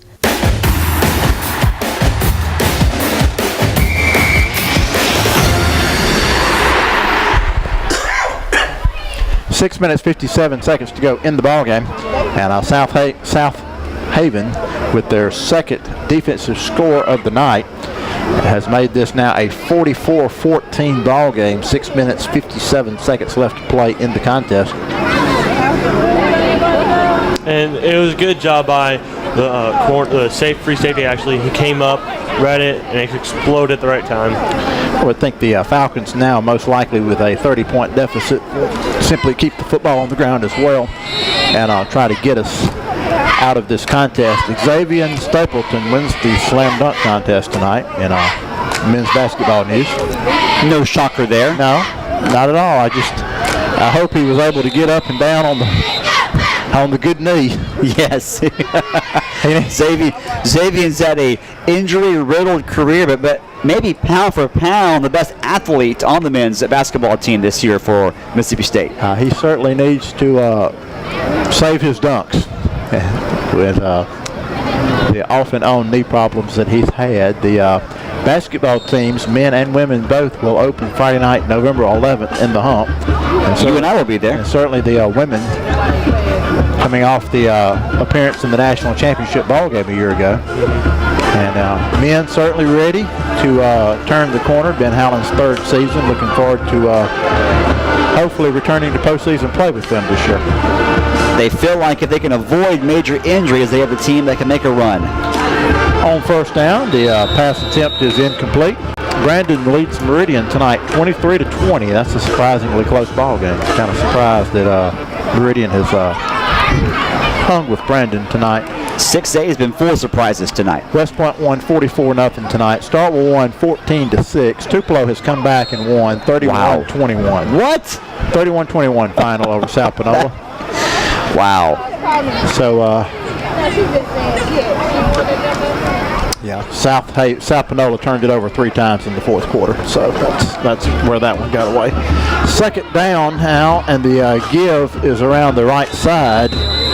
And that was Derek Jordan again, and he'll be stopped for about a 3-yard pickup. So, what are you being attacked by? I'm being attacked by a swarm of mosquitoes. My ankles have been showing it, and I'm wearing jeans. And you and I... No, I had the first... Yeah, Scott and I had the first problem. I'm just sweeter than you guys. Third down and 5 now after that pickup. Oak Hill Academy beats West Memphis Christian 14-13 tonight. Big win for the Oak Hill Raiders. Terry beats Oak Grove tonight 28-27. Whoa. Oak Grove like Hattiesburg? Or like Oak Grove like? No, Oak Grove, Mississippi. Yes, Oak Grove, outside of Hattiesburg. Terry beats them tonight 28-27. All right. That's Terry, as in Jackson Terry. I took me a second to believe it, but I believe it. If I was going to make something up, it would not be a Terry Oak Grove score. Ocean Springs has beaten Pascagoula 31-30 as well. Chris Taylor's punt attempt is in the air and rolls down. Well, it's fielded at the 43-yard line. I'll tell you what, Southaven has done most things right tonight. One thing, though, that they will need some work on the rest of the season is fielding punts. So Southaven will take it over first down and 10 from its own 43-yard line. Aberdeen has beaten Hatley 38-28 tonight. Really hadn't seen anything on New Hope. We also haven't seen a score on the big Picayune-Hattiesburg game. Long Beach tonight, and Hattiesburg's next week. I was informed, well, I'm going to write it back up here. It's Hattiesburg next week, Long Beach tonight. Okay. New Hope has beaten Lake Central 27-6, so that'll put them in the playoffs this year. Good for them. Good win for the Trojans. First down and 10 from the 43 for Southaven. Here is the snap. Quarterback's back to throw. Pass is incomplete in the flats. And another group of females continue to be impatient as we wait on the dance. And passes are being thrown, and they're not being completed. 5:15 to go. Well, I've been impressed with Southaven. I mean, they had their backs up against the wall, and they came out with a backup quarterback, and that huge second quarter set the tone for the rest of the ball game, and they have played very well tonight.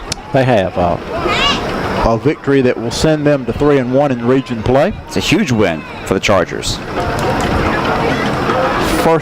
Second down and 10 rather. This time it is a running play.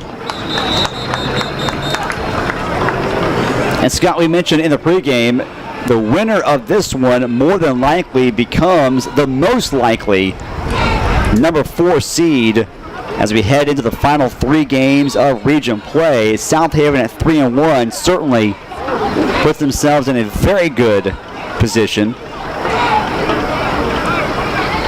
Our new running back is not on the roster.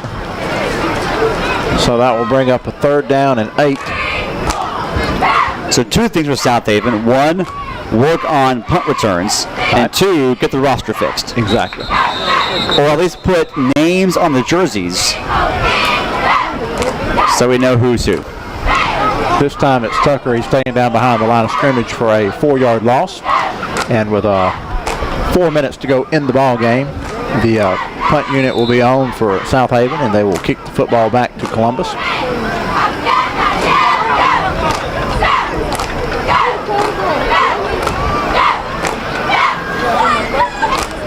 The Columbus cheerleaders were doing cheer that involves go, go, go, and I would like to go, go, go. I'm down with that. They were asking permission, and they could go, go, go. Yes. Home, home, home. I feel bad for the band members because they can't leave till this game's over, and they're also missing their homecoming dance as well. Yes, and there are hundreds of them too. Okay, we have a timeout called. The timeout is called on the field for Southaven. They did not have the right personnel on the field to get the punt off.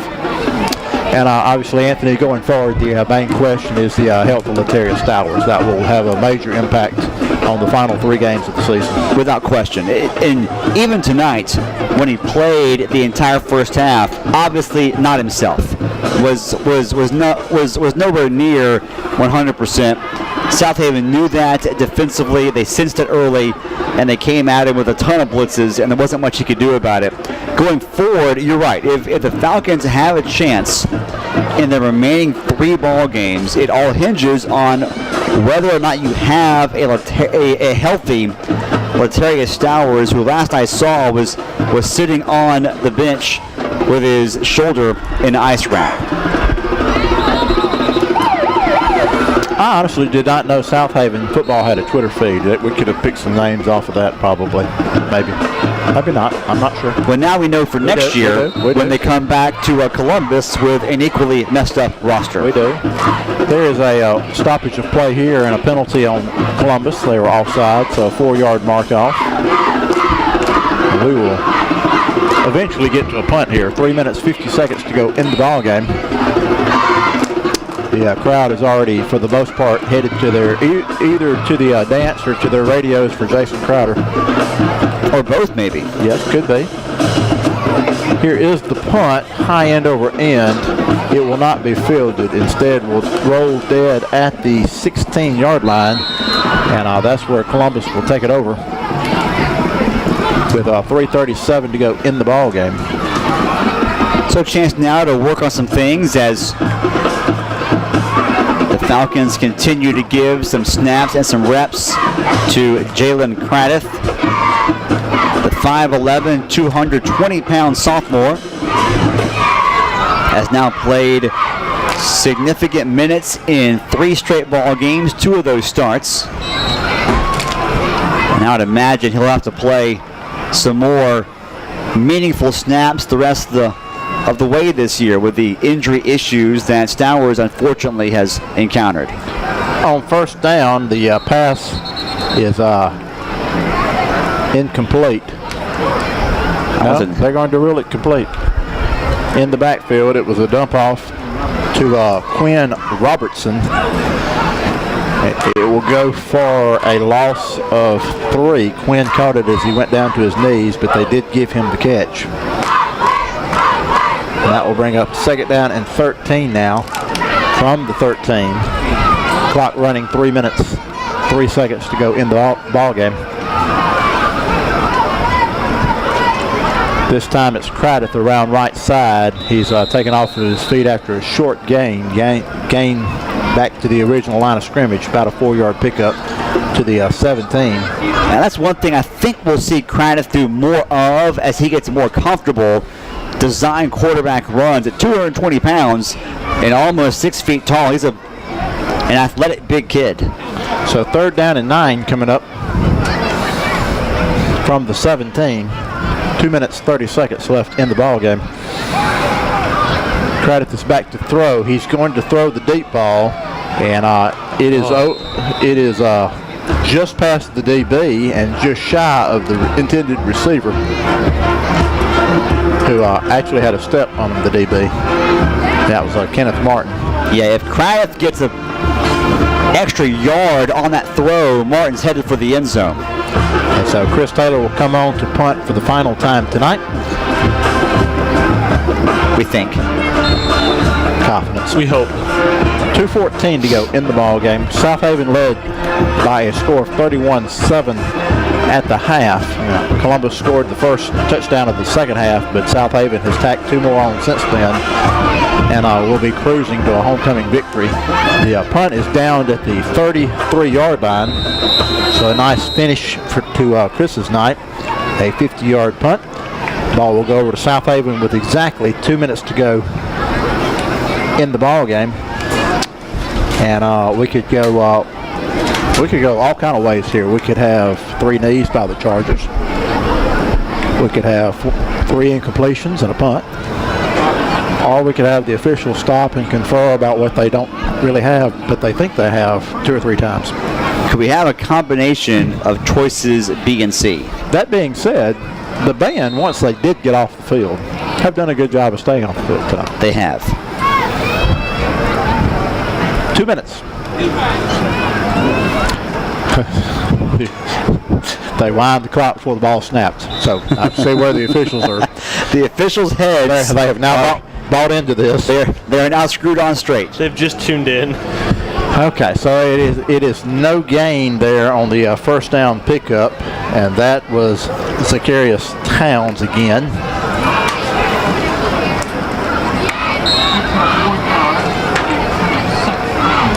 Second down and 9.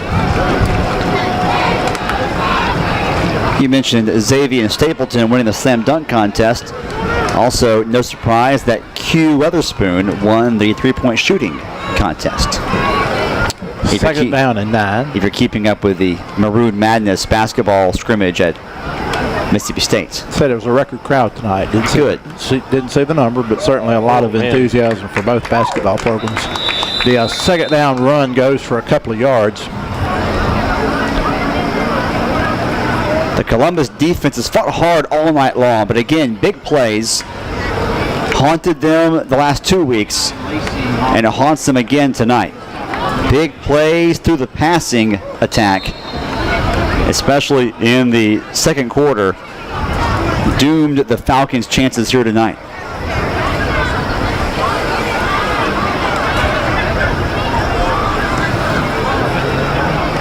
All righty, one last snap in this one. Southaven on 3rd down and 9 here. Play clock's at 7 seconds. They'll snap it. Game clock's at 20. Quarterback takes. It is a handoff. It is up the middle. And it is no gain. And that will do it. Southaven defeats Columbus by a final score of 44-14. We'll have a brief post game for you after this timeout. Columbus Falcon football on 91.1 WMSV. The programming heard on WMSV 91.1 FM is brought to you in part through support from the Columbus Municipal School District. For information on the Columbus schools or for events happening at the schools, visit columbuscityschools.org. One team, one Columbus.